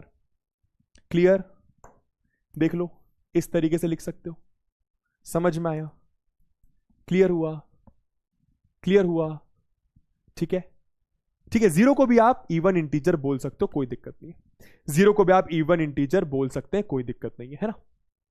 ठीक है, चलो वेरी गुड। हाँ, कोई बोल रहा है यहां पे -4 से 4, उसमें फिर डैश नहीं लगेगा। आओ एक बार डाउट देख लें आप लोगों के। सर रिपीट प्लीज, क्या रिपीट करना है प्रियांशी? जब भी आप लोग रिपीट बोलो ना तो हमेशा ये बताया करो रिपीट क्या करना है। ठीक है, चलिए, है ना, मैं एक बार चलो फिर से रिपीट करता हूं ये वाली चीज। मैंने अभी आपको बताया कि ये आपके कौन से नंबर्स हैं, ये आपके इंटीजर्स लिखे, वो भी इवन इंटीजर्स। ये सारे के सारे आपके इवन इंटीजर्स हैं, तो कोई भी इवन इंटीजर होगा उसको आप x इज इक्वल टू कुछ 2n के फॉर्म में लिख सकते हो। मैंने यही तो बताया भी आपको, क्या बताया, इसीलिए आपको बेसिक से पढ़ा रहा हूं क्या, कि कोई भी इवन नंबर होगा उसको आप इस फॉर्म में लिख सकते हो। देखो ना, 98 की इवन नंबर है, उसको आपने 2 मल्टीप्लाइड बाय कुछ लिख दिया। 102 एक इवन नंबर है, उसको आपने 2 मल्टीप्लाइड बाय कुछ लिख दिया। ये एक इवन नंबर है, इसको आप 2 मल्टीप्लाइड बाय कुछ लिख दिया। तो कोई भी इवन नंबर को आप 2 टाइम्स समथिंग लिख सकते हो, 2 टाइम्स समथिंग लिख सकते हो। तो वही मैंने करा कि ये एक इवन इंटीजर है, तो मैंने क्या लिखा कि जो मेरा x है, जो मेरा एलिमेंट है, जो मेरा x है, जो मेरा एलिमेंट्स है, वो 2n के फॉर्म में है, जहां पर जो n है वो आपका इंटीजर है। और उसमें भी मैंने क्लियर कर दिया कि जो n है वो 3 से छोटा या 3 के बराबर होना चाहिए, या फिर -3 से बड़ा -3 के बराबर होना चाहिए। समझ में आया? चलिए, ये वाला कौन करके दिखाएगा, जरा समझने की कोशिश करना, इसमें आएगा मजा। अब इसमें आएगा मजा, ये वाला कौन करके दिखाएगा? ठीक है, ये वाला कौन करके दिखाएगा, बताइए जरा। सर एनडीए में इस टाइप के क्वेश्चंस आएंगे मेरी जान, पहली क्लास है, पहली क्लास में तुम्हें मैं कैसे पीवाईक्यू करा दूं? पहले बेसिक तो बिल्ड कर अपना, पहले बेसिक तो बिल्ड करो। मैं सब कराऊंगा मेरी जान, पेशेंस तो रखो, बट बेसिक बिल्ड करो पहले। पहली क्लास में तुम बोलोगे कि सर जेई एडवांस के क्वेश्चंस करा दो, मैं तुम्हें बता रहा हूं, तुम्हें मैं जेई एडवांस के भी कुछ क्वेश्चंस करवाऊंगा, लेकिन पहली क्लास में कैसे करवा दूं? अभी कॉन्सेप्ट ही पूरे नहीं हुए, और इन फुद्दू कॉन्सेप्ट पे कोई जेई एडवांस क्वेश्चन थोड़ी बनेगा, मिक्सचर करके क्वेश्चन बनता है। थोड़ा चैप्टर आगे हो जान दे और कॉन्सेप्ट कवर हो जान दे, सब करवाऊंगा। अभी बहुत सारी चीजें आने वाली। चलो यहां पे जरा समझने की तरह पैटर्न समझो। ऊपर 1 लिखा है तो नीचे 2 लिखा है, ऊपर 2 लिखा है तो नीचे 3 लिखा है, ऊपर 3 लिखा है तो नीचे 4 लिखा है, ऊपर 4 लिखा है तो नीचे 5 लिखा है, ऊपर 5 लिखा है तो नीचे 6 लिखा है, ऊपर 6 लिखा है तो नीचे 7 लिखा है, ऊपर 7 तो नीचे 8, ऊपर 8 तो नीचे 9। क्या कुछ समझ पा रहे हो? क्या कोई पैटर्न, एक पैटर्न ऑब्जर्व करो, एक पैटर्न ऑब्जर्व करो। ऊपर जो भी नंबर लिखा है नीचे उसका एक बड़ा नंबर लिखा है। ऊपर जो भी नंबर लिखा है नीचे उसका एक बड़ा नंबर लिखा है। ऊपर जो भी नंबर लिखा है नीचे उसका एक बड़ा नंबर लिखा है। ऊपर जो भी नंबर लिखा है नीचे उसका एक बड़ा नंबर लिखा है। ऊपर जो भी नंबर लिखा है नीचे उसका एक बड़ा नंबर लिखा है।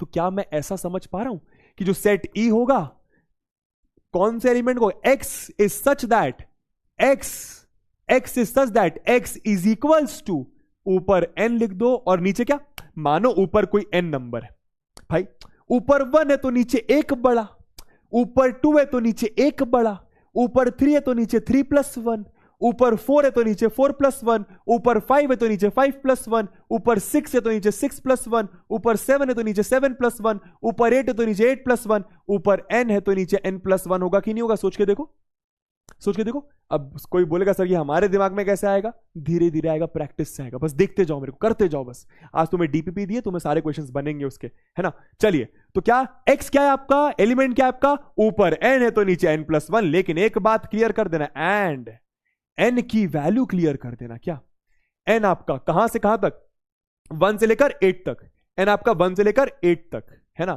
तो n आपका लेस देन इक्वल टू 8 और ग्रेटर देन इक्वल टू 1 बोल सकते हो, and n belongs to natural numbers भी बता देना। ठीक है, समझ में आया सबको? समझे तो लिखो समझे, समझे तो लिखो समझे, समझे तो लिखो समझे। Very good. रिया, थोड़ा सा आपने वो जो साइन लगाया वो शायद थोड़ा गलत लगा है, समझ गए? ये दोनों चीजें लिखना जरूरी है। क्यों? समझो, मानो अगर आप ये नहीं लिखते हो तो इसका मतलब क्या होगा कि जो n की वैल्यू है वो 8 से छोटी 8 के बराबर या फिर 1 से बड़ी 1 के बराबर। तो 1 और 8 के बीच में तो और भी नंबर्स आते हैं, 1.1 भी आता है, 1.5 भी आता है, 1.9 भी आता है, लेकिन मेरे पास तो पॉइंट वाले नंबर्स है ही नहीं ना, तो इसलिए मैंने लिखा कि नेचुरल नंबर्स होना चाहिए। इजी। आइए और क्वेश्चंस कराएंगे आपको, आएगा मजा। ठीक है, एक ये वाला बता दो, एक ये वाला बता दो, इलस्ट्रेशन। ये तो खैर बहुत इजी है, ये इजी है तो इसको रहने दो, है ना। ये आप घर पे कर लेना, ये घर पे ये होमवर्क है, बहुत आसान है ना। ये भी आपका होमवर्क है ना। ये थर्ड वाला बताइए, the set of all real numbers greater than -1 and less than 1। क्या बोल रहे हैं? The set of all real numbers, सारे रियल नंबर्स का सेट 1 से छोटा -1 से बड़ा, 1 से छोटा माइनस, अच्छा रियल नंबर समझते हैं ना, रियल नंबर मतलब सारे नंबर्स जो आपने क्लास 10 तक पढ़े, इरैशनल नंबर या फिर रैशनल नंबर, है ना। क्या बोल रहे हैं? Set of real numbers greater than -1 less than 1। तो क्या लिखोगे? ऐसा लिख सकते हो। क्या? बहुत इजी है, बहुत इजी। देखो, सेट मानो आपने लिखा ए, है ना, x is such that, x is such that, x क्या है? x आपका -1 से, x आपका -1 से बड़ा, ग्रेटर देन -1 और लेस देन 1 और 1 से छोटा। और क्लियर कर देना एंड x क्या है आपका? x बिलोंग करता है रियल नंबर को, x बिलोंग करता है रियल नंबर को। Easy, easy, easy. ठीक है। कोई बोल रहा है 0, ओ भैया, ओ भैया, ओ भैया, तुम हो गए हो पागल, तुम हो गए हो। सब लोग 0 क्यों आंसर कर रहे हैं? सब लोग 0 क्यों आंसर कर रहे हैं? सब लोग 0 क्यों आंसर कर रहे हैं? ओ भाई, set of all real numbers बोला है, set of all real numbers बोला है, तो रियल नंबर -1 और 1 के बीच में सिर्फ एक ही रियल नंबर होगा, 0। हाँ, -1 और 1 के बीच में एक ही रियल नंबर होगा, 0। बताना जरा, तुम लोग 0 क्यों आंसर कर रहे हो? तुम लोग, पलक बहुत अच्छे, पलक बहुत अच्छे भाई। कोई बोल रहा है नल सेट, अबे 0 क्यों होगा भाई? -1 और 1 के बीच में बहुत सारे रियल नंबर्स होते हैं, -1 और 1 के बीच में बहुत सारे रियल नंबर्स होते हैं। -0.99, -0.89, उसके बाद 0.85, 0. अरे बहुत सारे होते हैं भाई, ये नंबर लाइन है। ओ भाई, ये नंबर लाइन है मान, ये नंबर लाइन है। यहां पे लिखा है -1, यहां पे लिखा है 1, तो कितने सारे रियल नंबर्स होते हैं -1 और 1 के बीच में, है ना। 0 थोड़ी होता है, क्या कर रहे हो? ओ भाई, तो इसलिए ऐसा लिखना जरूरी है। ठीक है, अगला बताना जरा फटाफट, अगला बताना जरा फटाफट, एकदम जल्दी से, खड़ाखट एकदम। क्या सेट ए, क्या लिखा है यहां पे 0 1 4 9 16। अब ये तुम बताओगे dot dot dot dot dot का मतलब क्या कि सेट आपका खत्म नहीं हो रहा है, एलिमेंट्स आपके खत्म नहीं हो रहे। अगला वाला आप बता दीजिए जरा, यहां पे क्या पैटर्न दिख रहा है, नोटिस करो। हिंट देता हूं स्क्वायर, हिंट देता हूं स्क्वायर, हिंट देता हूं स्क्वायर, हिंट देता हूं स्क्वायर। ठीक है, क्या लिखा हुआ है, 0 का स्क्वायर 0, 1 का स्क्वायर 1, 2 का स्क्वायर 4, 3 का स्क्वायर 9, 16 का 4 का स्क्वायर 16। क्या हो जाएगा यहां पे, x is such that x is such that x belongs to whole number कह दो, क्योंकि 0 1 2 3 4 होल नंबर्स में होते हैं। And x is equals to 2 की power, sorry, x is equals to natural numbers का, फिर n का स्क्वायर लिख दो। वेयर या फिर ऐसा कर दो ना, इसको ऐसा कर दो, x is such that x is equals to n square where n belongs to whole numbers। समझ में आ गया, easy. w for whole numbers, w for whole numbers, easy. ठीक है, समझ गए। x क्या है, x आपका n स्क्वायर के बराबर है, जहां पर n क्या है, n आपका होल नंबर। तो 0 का स्क्वायर 0, 1 का स्क्वायर 1, 2 का स्क्वायर 4, 3 का स्क्वायर 9, 4 का स्क्वायर 16, ऐसे चलता जाएगा। ठीक है, अच्छा, अब यहां पर आप लोग ये वाली चीज भी सीख गए। अब सीखो एम्प्टी सेट का मतलब क्या होता है, बहुत इंपॉर्टेंट टॉपिक। एम्प्टी सेट मतलब खाली सेट, ऐसा सेट जिसमें कोई एलिमेंट ही नहीं होता। सुनना जरा ध्यान से, एम्प्टी सेट मतलब खाली सेट, ऐसा सेट जिसमें कोई एलिमेंट ही नहीं होता है भैया, जिसमें कोई एलिमेंट ही नहीं होता है। सर ऐसा कौन सा सेट होगा, आपसे पूछता हूं अभी, देखना जरा, आपसे एक सवाल करता हूं, फिर आपको ये सारी चीजें बताऊंगा। दोस्तों मानो, और सेट बिल्डर फॉर्म से ही प्यार करना है ना। मानो मैंने एक सेट लिखा A, मैंने लिखा यहां पे x is such that x is less than 7, greater than 6, and x belongs to natural numbers, x belongs to natural numbers। ये मैंने आपको सेट बिल्डर फॉर्म दिया है, मुझे इसका रोस्टर फॉर्म बताइए, या फिर ये बताओ सिंपल भाषा में, ये जो सेट दिया है मैंने आपको, इसमें कौन कौन से एलिमेंट्स होंगे बताना जरा, इसमें कौन कौन से एलिमेंट्स होंगे बताना जरा, आराम से रीड करना जरा। क्या x is such that x आपका 7 से छोटा 6 से बड़ा, 7 से छोटा 6 से बड़ा, और x आपका नेचुरल नंबर है। कौन सा एलिमेंट आएगा यहां पे, कौन सा एलिमेंट आएगा, सोच के देखो, एक भी एलिमेंट नहीं आएगा। एक कोई बोल रहा है फिर क्यों पढ़ना है, अब भाई ये तो पढ़ना पड़ेगा ना। देखो तुम ऐसे बातें मत करो, अब ऐसी बातें मत करो, ठीक है। यहां पे एक भी एलिमेंट नहीं आएगा, पता है क्यों भाई, एक तो x नेचुरल नंबर है, एक तो x आपका नेचुरल नंबर है। अब यहां पे x नेचुरल नंबर है, तुम्हारा x कोई और हो सकता है, ठीक है भैया। x आपका नेचुरल नंबर है, और x 7 से जुड़ा 6 से बड़ा, तो 6 से बड़ा 7 से जुड़ा कौन सा नेचुरल नंबर होता है, 6 से बड़ा 7 से जुड़ा कोई नेचुरल नंबर होता ही नहीं है। मतलब जो यहां पे लिखा हुआ है उसके हिसाब से कोई एलिमेंट होता ही नहीं है, पॉसिबल ही नहीं है। तो ऐसे सेट में कोई भी एलिमेंट नहीं होगा, ऐसे सेट में कोई भी एलिमेंट नहीं होगा, ऐसे सेट में कोई भी एलिमेंट नहीं होगा। समझ में आया, नो एलिमेंट, नो एलिमेंट। और ऐसे सेट को आप कहते हो एम्प्टी सेट। और पता है इसको डिनोट कैसे करते हैं, इसको दो तरीके से आप डिनोट कर सकते हो, ऐसा लिखकर। सर इसका मतलब क्या है, यहां पे लिखता हूं, इसका मतलब दोस्तों होता है फाई। ये भी ग्रीक लेटर है, ये फाई वर्ड डिनोट करता है नथिंग को। फाई वर्ड ये आपको बहुत काम आने वाला है। फाई वर्ड डिनोट करता है नथिंग, नथिंग मतलब कुछ नहीं। या फिर ऐसा भी लिख सकते हो, और सिर्फ ऐसा, सिर्फ करली ब्रैकेट्स लगा दो, अंदर कुछ मत लिखो, खाली करली ब्रैकेट्स लगा दो, ऐसे भी लिख सकते हो, ठीक है। आइए और एग्जांपल लिखें, फिर आप लोग लिख बताइएगा, मुझे बताना ये आपका एम्प्टी सेट होगा कि नहीं। x is such that x is not equal to x, बताना जरा ये, बताना जरा ये, क्या ये आपका नल सेट होगा कि नहीं, अच्छा एम्प्टी सेट होगा कि नहीं, है ना। एक और चीज क्लियर कर देता हूं, चलो पहले ये बताओ फिर क्लियर करता हूं, पहले ये बताओ फिर क्लियर करता हूं। क्या बात है, क्या बात है, क्या बात है, क्या बात है, बहुत अच्छे, बहुत अच्छे। ये बड़ा अटपटा सा लगेगा पढ़ने में, लेकिन जरा सोच के देखो, सोच के देखो, सोच के देखो। x क्या है? x क्या है? x is such that x is not equal to x।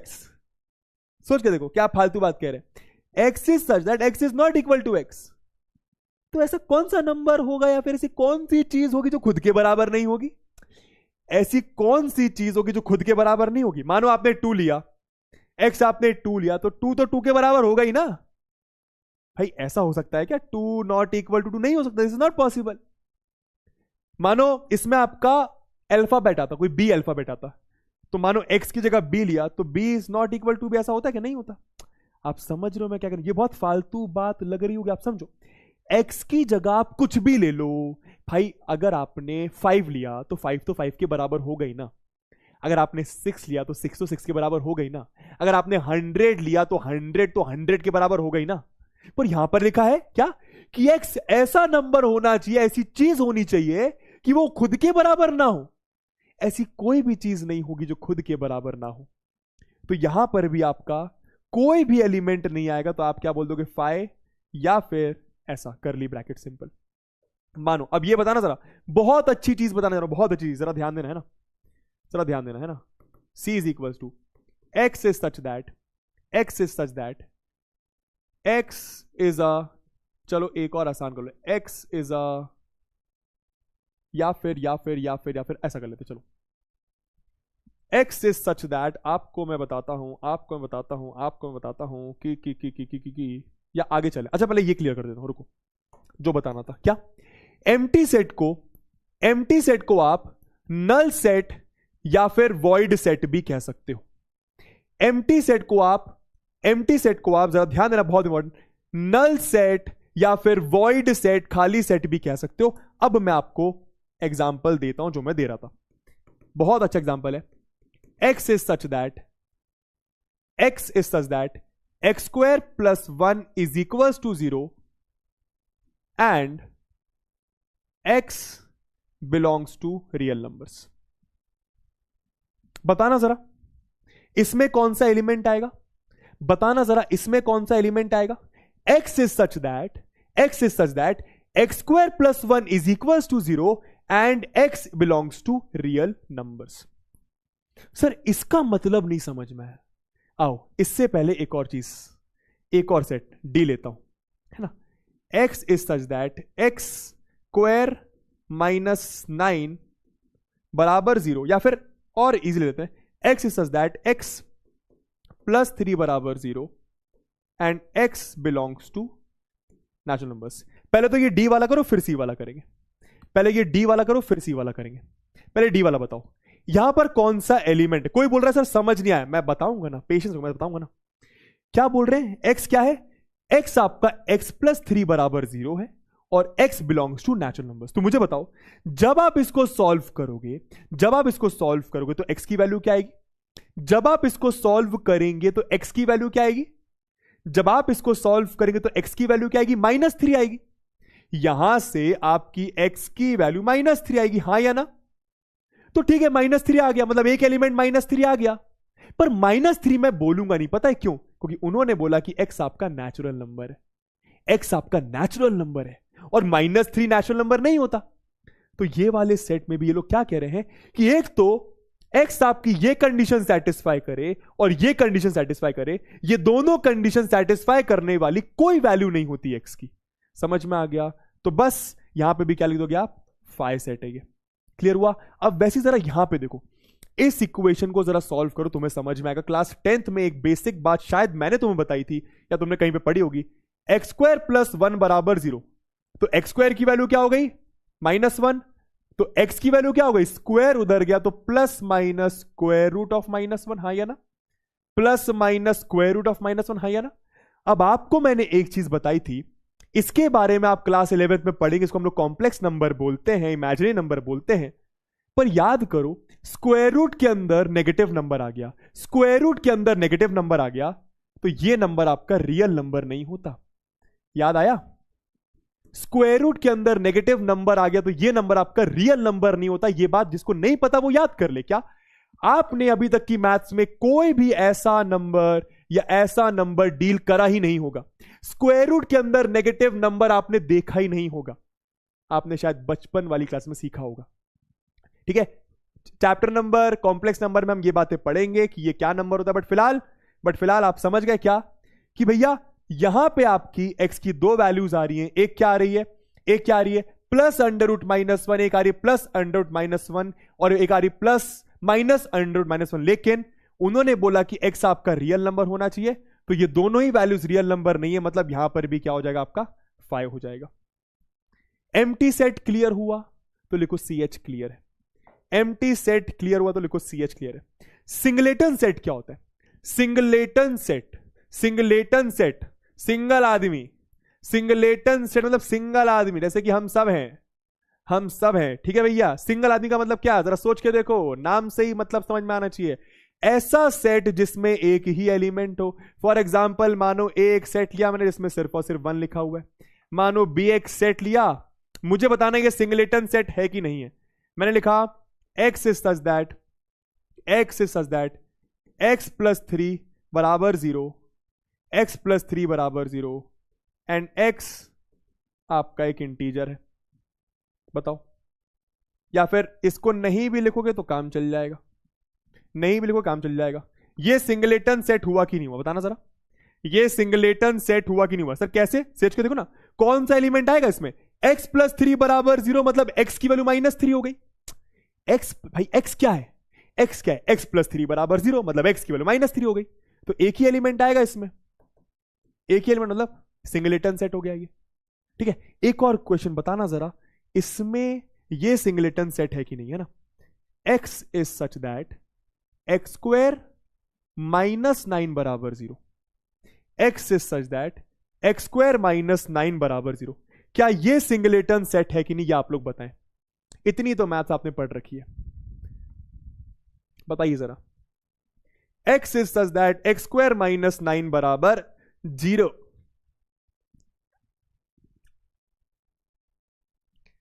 बताइए क्या ये सिंगलेटन सेट है। नहीं है तो रीजन दे देना, नहीं है तो रीजन दे देना बबुआ, है ना। यस सब लोग बोल रहे हैं, कुछ लोग बोल रहे हैं यस, कुछ लोग बोल रहे हैं नो, कुछ लोग बोल रहे हैं यस, कुछ लोग बोल रहे हैं नो, कुछ लोग बोल रहे हैं यस, कुछ लोग बोल रहे हैं नो। अब एक चपलगंजो सॉल्व करो जरा, इसको सॉल्व करो। तो x क्या है, x आपका इस इक्वेशन का सॉल्यूशन होना जिस, है ना, सिंपल है। तो x स्क्वायर -9 बराबर 0 कैसे सॉल्व करेंगे, इसको कैसे सॉल्व करेंगे, दो तरीके होते हैं, सिंपल वाला बताता हूं। x स्क्वायर बराबर 9 है ना, तो x बराबर plus minus under root 3, sorry under root 9, तो x बराबर +3 और -3, मतलब x की दो वैल्यूज आ रही है +3 और -3, x की दो वैल्यूज आ रही है +3 और -3, तो भाई यहां पे दो एलिमेंट आ गए ना, -3 और 3, दो एलिमेंट्स आ गए ना, तो कैसे हुआ सिंगलेटन सेट। भाई दो एलिमेंट आ गए तो सिंगलेटन सेट नहीं हुआ ना, सोच के देखो।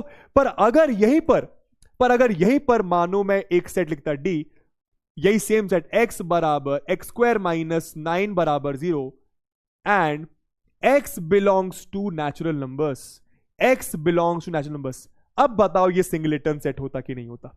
एक छोटी सी कंडीशन मैंने और ऐड कर दी, यहां पर x की दो वैल्यूज आ रही हैं तो ये सिंगलेटन सेट नहीं है, पर यहां पर देखना, यहां पर भी दो ही वैल्यूज आएंगी, सेम क्वेश्चन है, यहां पर भी दो एलिमेंट्स आएंगे, लेकिन एक एलिमेंट को मैं इग्नोर कर दूंगा, क्यों, उन्होंने बोला कि x आपका नेचुरल नंबर भी होना चाहिए, तो -3 और 3 में एक ही नेचुरल नंबर है 3, तो यहां पे सिर्फ और सिर्फ 3, तो ये भी आपका सिंगलेटन सेट। ठीक है, तो ये सिंगलेटन, ये सिंगलेटन, ये सिंगलेटन, ये आपका सिंगलेटन नहीं है। आई होप आपको बात समझी होगी। ठीक है भैया, समझ गए, तो सिंगलेटन भी क्लियर हो गया। अच्छा, अब एक फाइनल बात कर लेते हैं फाइनाइट और इनफाइनाइट सेट के बारे में, और उसके बाद चलो इक्वल सेट भी करवाई दूंगा ना। ठीक है, फटाफट है ना। फाइनाइट और इनफाइनाइट सेट क्या होते हैं, फिर बहुत सारे क्वेश्चंस भी करने, नाम से समझ में आ रहा है। आप लोग बताओ फाइनाइट सेट क्या होगा, इनफाइनाइट सेट क्या होगा, आप लोग बताओ। फाइनाइट सेट और इनफाइनाइट सेट क्या होगा, आप लोग बता दो, नाम से ही बता दो, आप ही लोग बता दो भैया, इतना इजी है ये तो, बहुत इजी है।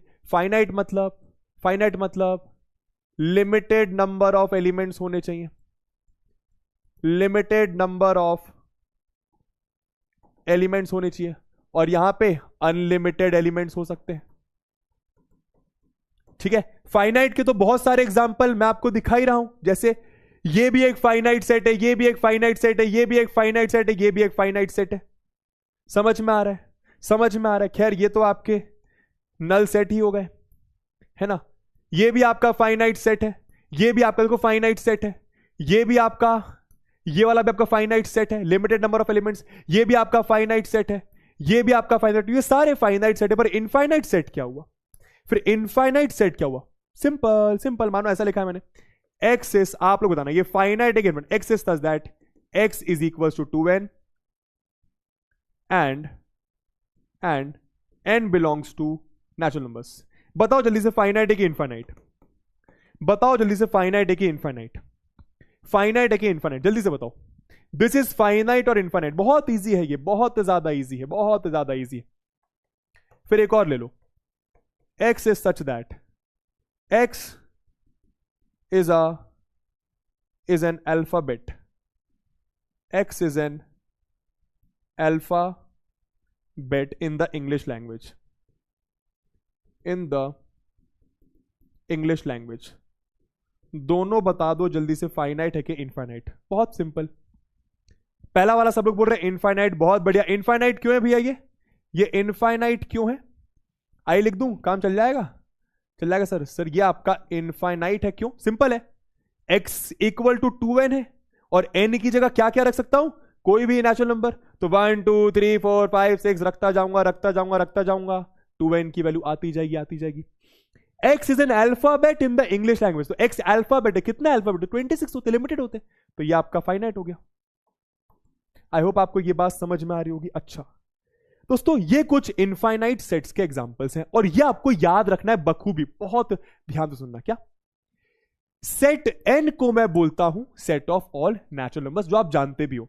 z को बोलता हूं सेट ऑफ ऑल इंटीजर्स। अब बहुत ध्यान से सुनना, z प्लस का मतलब क्या होगा? Set of all positive integers, है ना। वैसे ही आप लोग बताओ z माइनस का मतलब क्या होगा? z माइनस का मतलब इजी है, set of all negative integers. Set of all क्या? Negative integers. इजी है। एक छोटा सा कॉन्सेप्ट आप लोगों से पूछूंगा, z प्लस में क्या जीरो आएगा? जो मैंने पूछा, हां या ना में आंसर करना। क्या z प्लस में क्या जीरो आएगा? मतलब z प्लस एक सेट है, किसका सेट है भैया? पॉजिटिव इंटीजर्स का। तो क्या पॉजिटिव इंटीजर्स में जीरो आता है? यस और नो?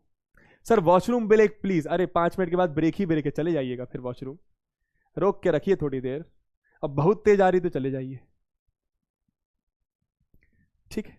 बताइए जरा, z प्लस में, z प्लस मतलब पॉजिटिव इंटीजर्स। याद रखिए, पॉजिटिव इंटीजर्स बोले या नेगेटिव इंटीजर्स बोले, पॉजिटिव में जीरो नहीं आता, नेगेटिव में भी जीरो नहीं आता। ये बात नोट कर लेना। Zero is neither positive nor negative. Zero को मैं ना ही पॉजिटिव बोलता हूं ना ही नेगेटिव बोलता हूं, तो ये बात क्लियर करना। अच्छा, Q का मतलब क्या? सारे रैशनल नंबर्स का set.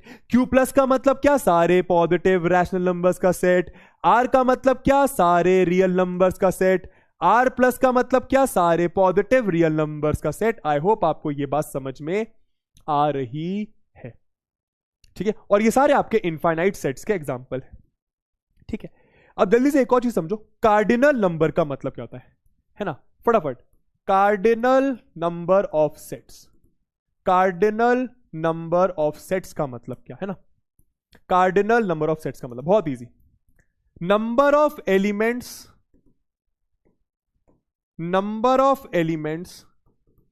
In a finite set,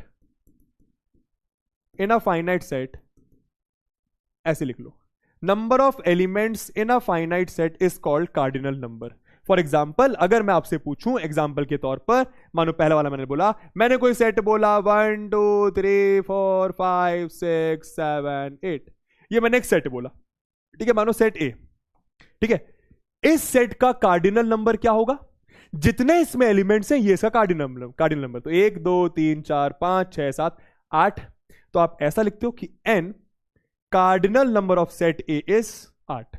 simple, clear, समझ में आया? सेकंड, मानो मैंने लिखा भैया 1/2, 3/5, 7/2, सेट बी। कोई सेट बी होगा जिसमें 3 एलिमेंट्स है, तो सेट बी का कार्डिनल नंबर हो जाएगा 3। इजी, मेरे ख्याल से बहुत इजी। सर जीरो क्या है? जीरो को पॉजिटिव नहीं बोलेंगे, नेगेटिव नहीं बोलेंगे, जीरो आपका जीरो है। ठीक है भैया। सर मैथ्स में नोट कैसे बनाए? जितना मैं यहां पर लिख रहा हूं उतना आपकी कॉपी में होना ही चाहिए, है ना। तो ये तो कार्डिनल नंबर तो मेरे ख्याल से बहुत इजी है ना। फटाफट इक्वल सेट्स का मतलब भी समझ लें या अगली क्लास में समझे? कितना समय बचा है? चलो कुछ क्वेश्चंस कर लेते हैं, कुछ क्वेश्चंस कर लेते हैं, ठीक है। जल्दी से, है ना, कुछ क्वेश्चंस फटाफट करके देंगे, है ना। तो ये वाला तो होमवर्क में जो अभी बोलूं वो अभी करिएगा, है ना। ये वाला बताओ जल्दी से। सेकेंड वाला जल्दी से बताइए, क्या लिखा हुआ है? Write each of the following sets in the roster form.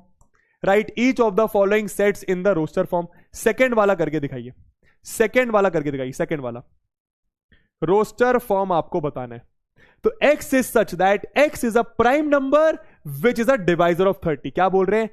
Element क्या है? Element is a prime number, मतलब प्राइम नंबर होना चाहिए जो 30 को डिवाइड करे। प्राइम नंबर होना चाहिए जो 30 को डिवाइड करे।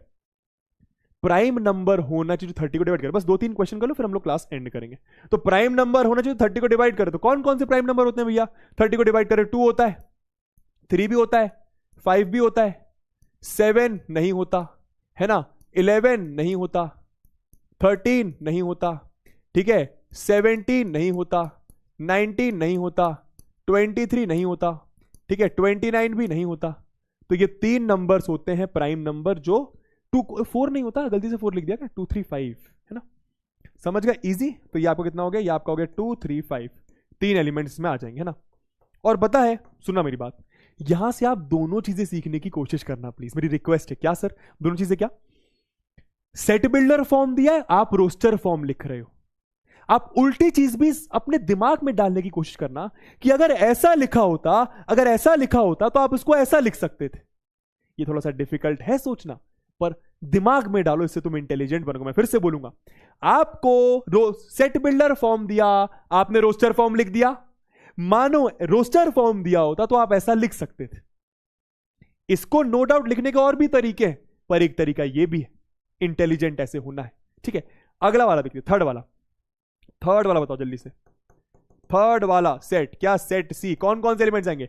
एक्स आपका इंटीजर है, इंटीजर मतलब -5, -4, -2, -1, 0, 1, 2, 3, 4, डेसिमल नंबर नहीं होना चाहिए बस। तो -2 क्या? एक्स आपका -2 के बराबर या -2 से बड़ा। देखो -2 के बराबर या -2 के बड़ा मतलब -2 भी हो सकता है, -1, 0, 1, 2, 3, 4, 5, ठीक है। सर 6 क्यों नहीं लिया? 6 तो इंटीजर होता है, एक्स आपका 6 से छोटा है, 6 के बराबर नहीं है, तो ये आपके नंबर्स आ गए, ठीक है भैया, ठीक है। अच्छा ये बता दो जरा, फोर्थ वाला बता दो। ये वाला आपका होमवर्क है ना, ये हो गया। फोर्थ वाला बताइए, फोर्थ वाला बताइए, फोर्थ वाला, फोर्थ वाला बताइए, है ना। और ये वाला आप काट दीजिएगा फिलहाल के लिए। जब हम बेसिक्स पढ़ लेंगे मैथ्स के तो फिर हम ये वाला क्वेश्चन भी आंसर कर पाएंगे। अभी इसको आप रहने दीजिए, अभी इसको आप रहने दीजिए, है ना। चलिए, जो मैंने काटा है उसको आप रहने दीजिएगा, मैं बेसिक्स पढ़ा दूंगा, उसके बाद आपको वाला क्वेश्चन बन जाएगा, ठीक है भैया। बताइए जरा क्या बोल रहे हैं। थर्ड वाला, x is such that, x आपका 2 डिजिट नंबर है, 2 डिजिट नेचुरल नंबर है, मतलब एक्स आपका कोई भी 2 डिजिट का नंबर हो सकता है जिसमें डिजिट्स का सम 6 होना चाहिए, मतलब उन दोनों डिजिट का सम 6 होना चाहिए, समझ रहे हो। कोई भी 2 डिजिट का नंबर जिसमें दोनों डिजिट का सम 6 है। फॉर एग्जाम्पल 24 2 डिजिट का नंबर भी है और 2 + 4 6 भी होता है। फॉर एग्जाम्पल 42 2 डिजिट का नंबर भी है, दोनों का सम 6 होता है। कौन कौन से होंगे ऐसे नंबर्स?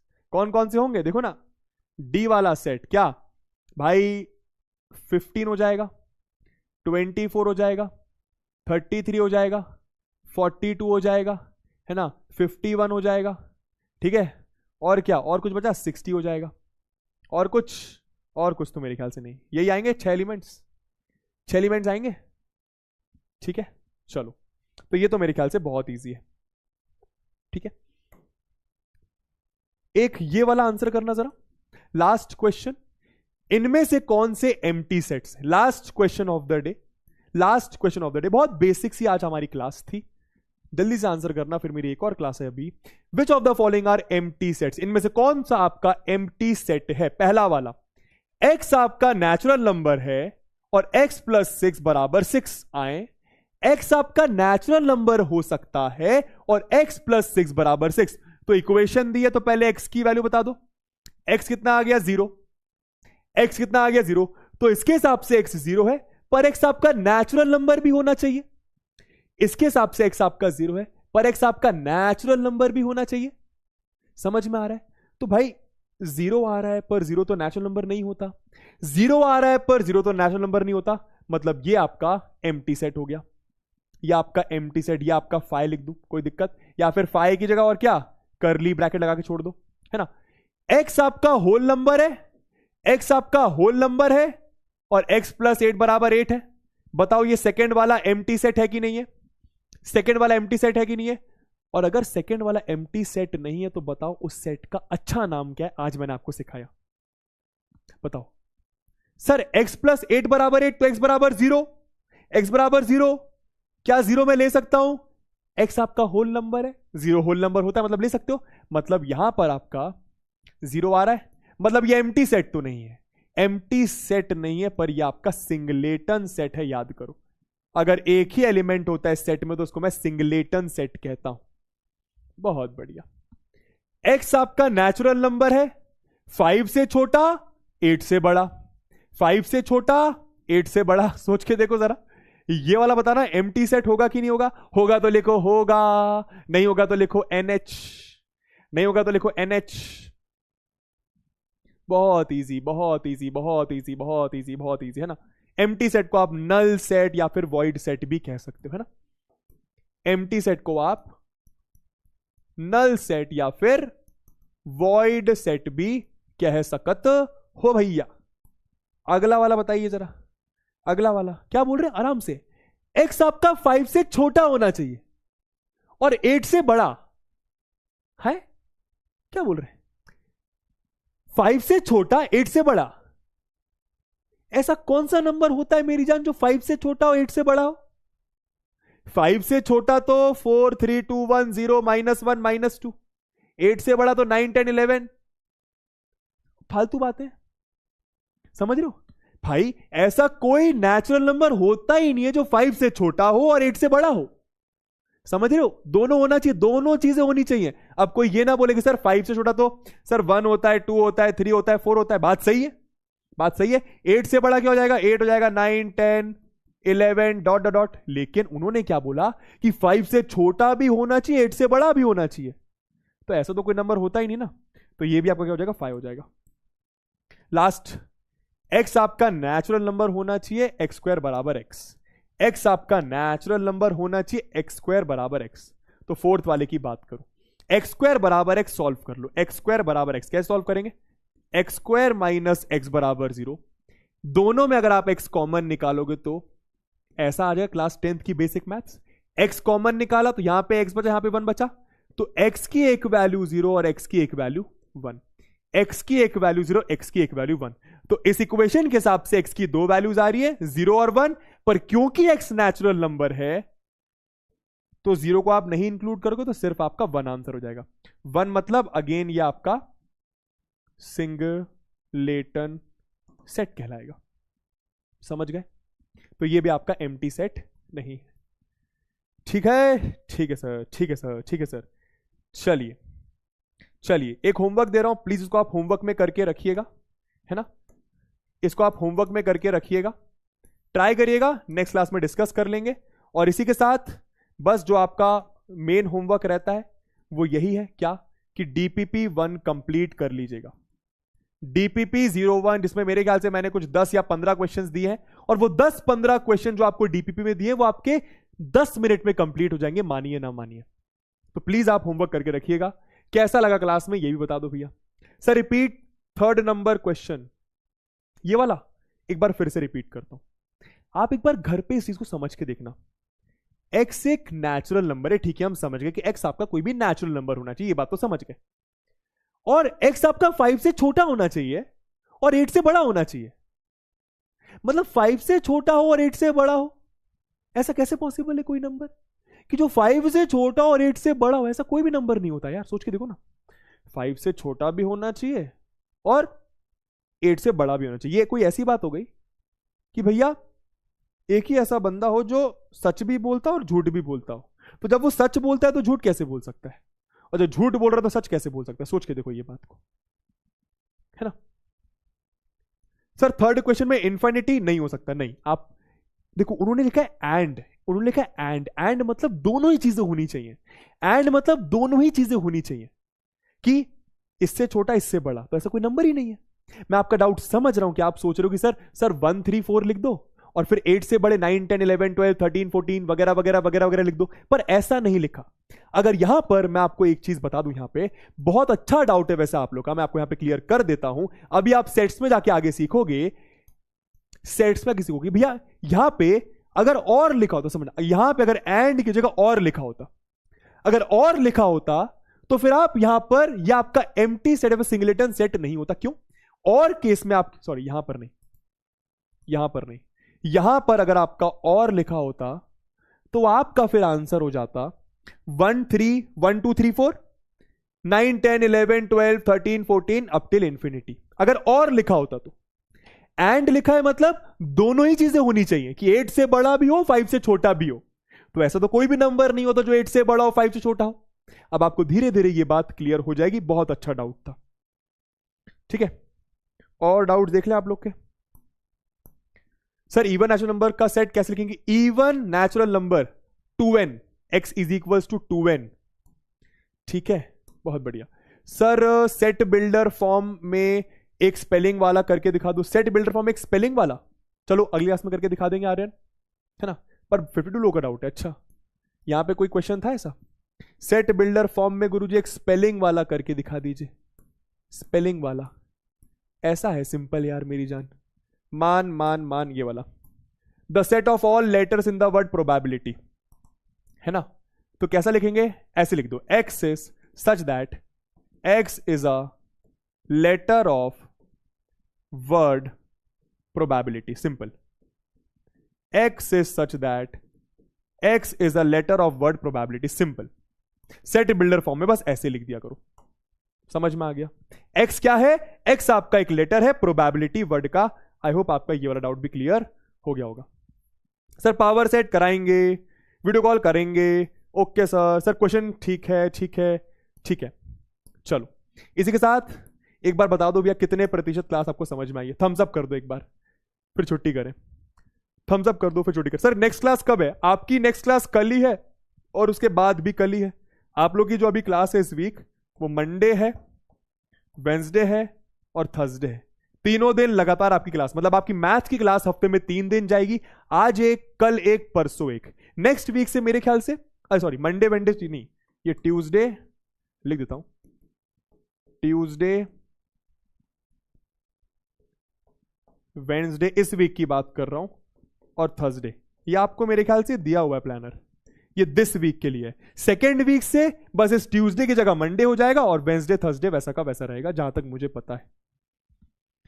ठीक है ठीक है। चलिए, तो यहां पर आपकी पहली क्लास खत्म होती है और ऐसे देखते देखते दोस्तों क्लासेस होती चली जाएंगी। चलो बहुत अच्छा परसेंटेज है यार, है ना। चलिए, अब आज की क्लास में मेरे ख्याल से मैक्सिमम चीजें समझ में आ गई, सारी बेसिक बातें थी। ऐसी बेसिक पढ़ाकर मैं आपको एडवांस लेवल क्वेश्चन भी करा दूंगा, तुम बिल्कुल भी लोड मत लेना। अभी बहुत सारे बच्चे ये भी सोच रहे होंगे कि सर हार्ड लेवल नहीं कराया सर आपने। अरे पहली क्लास थी मेरी जान, पहली क्लास में कैसे सारी चीजें करा दूं?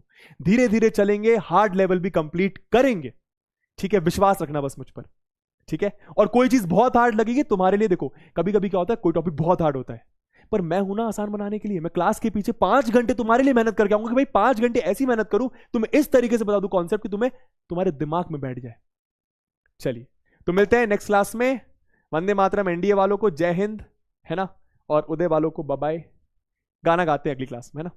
चलो बाय बाय, आई होप मजा आया होगा, है ना।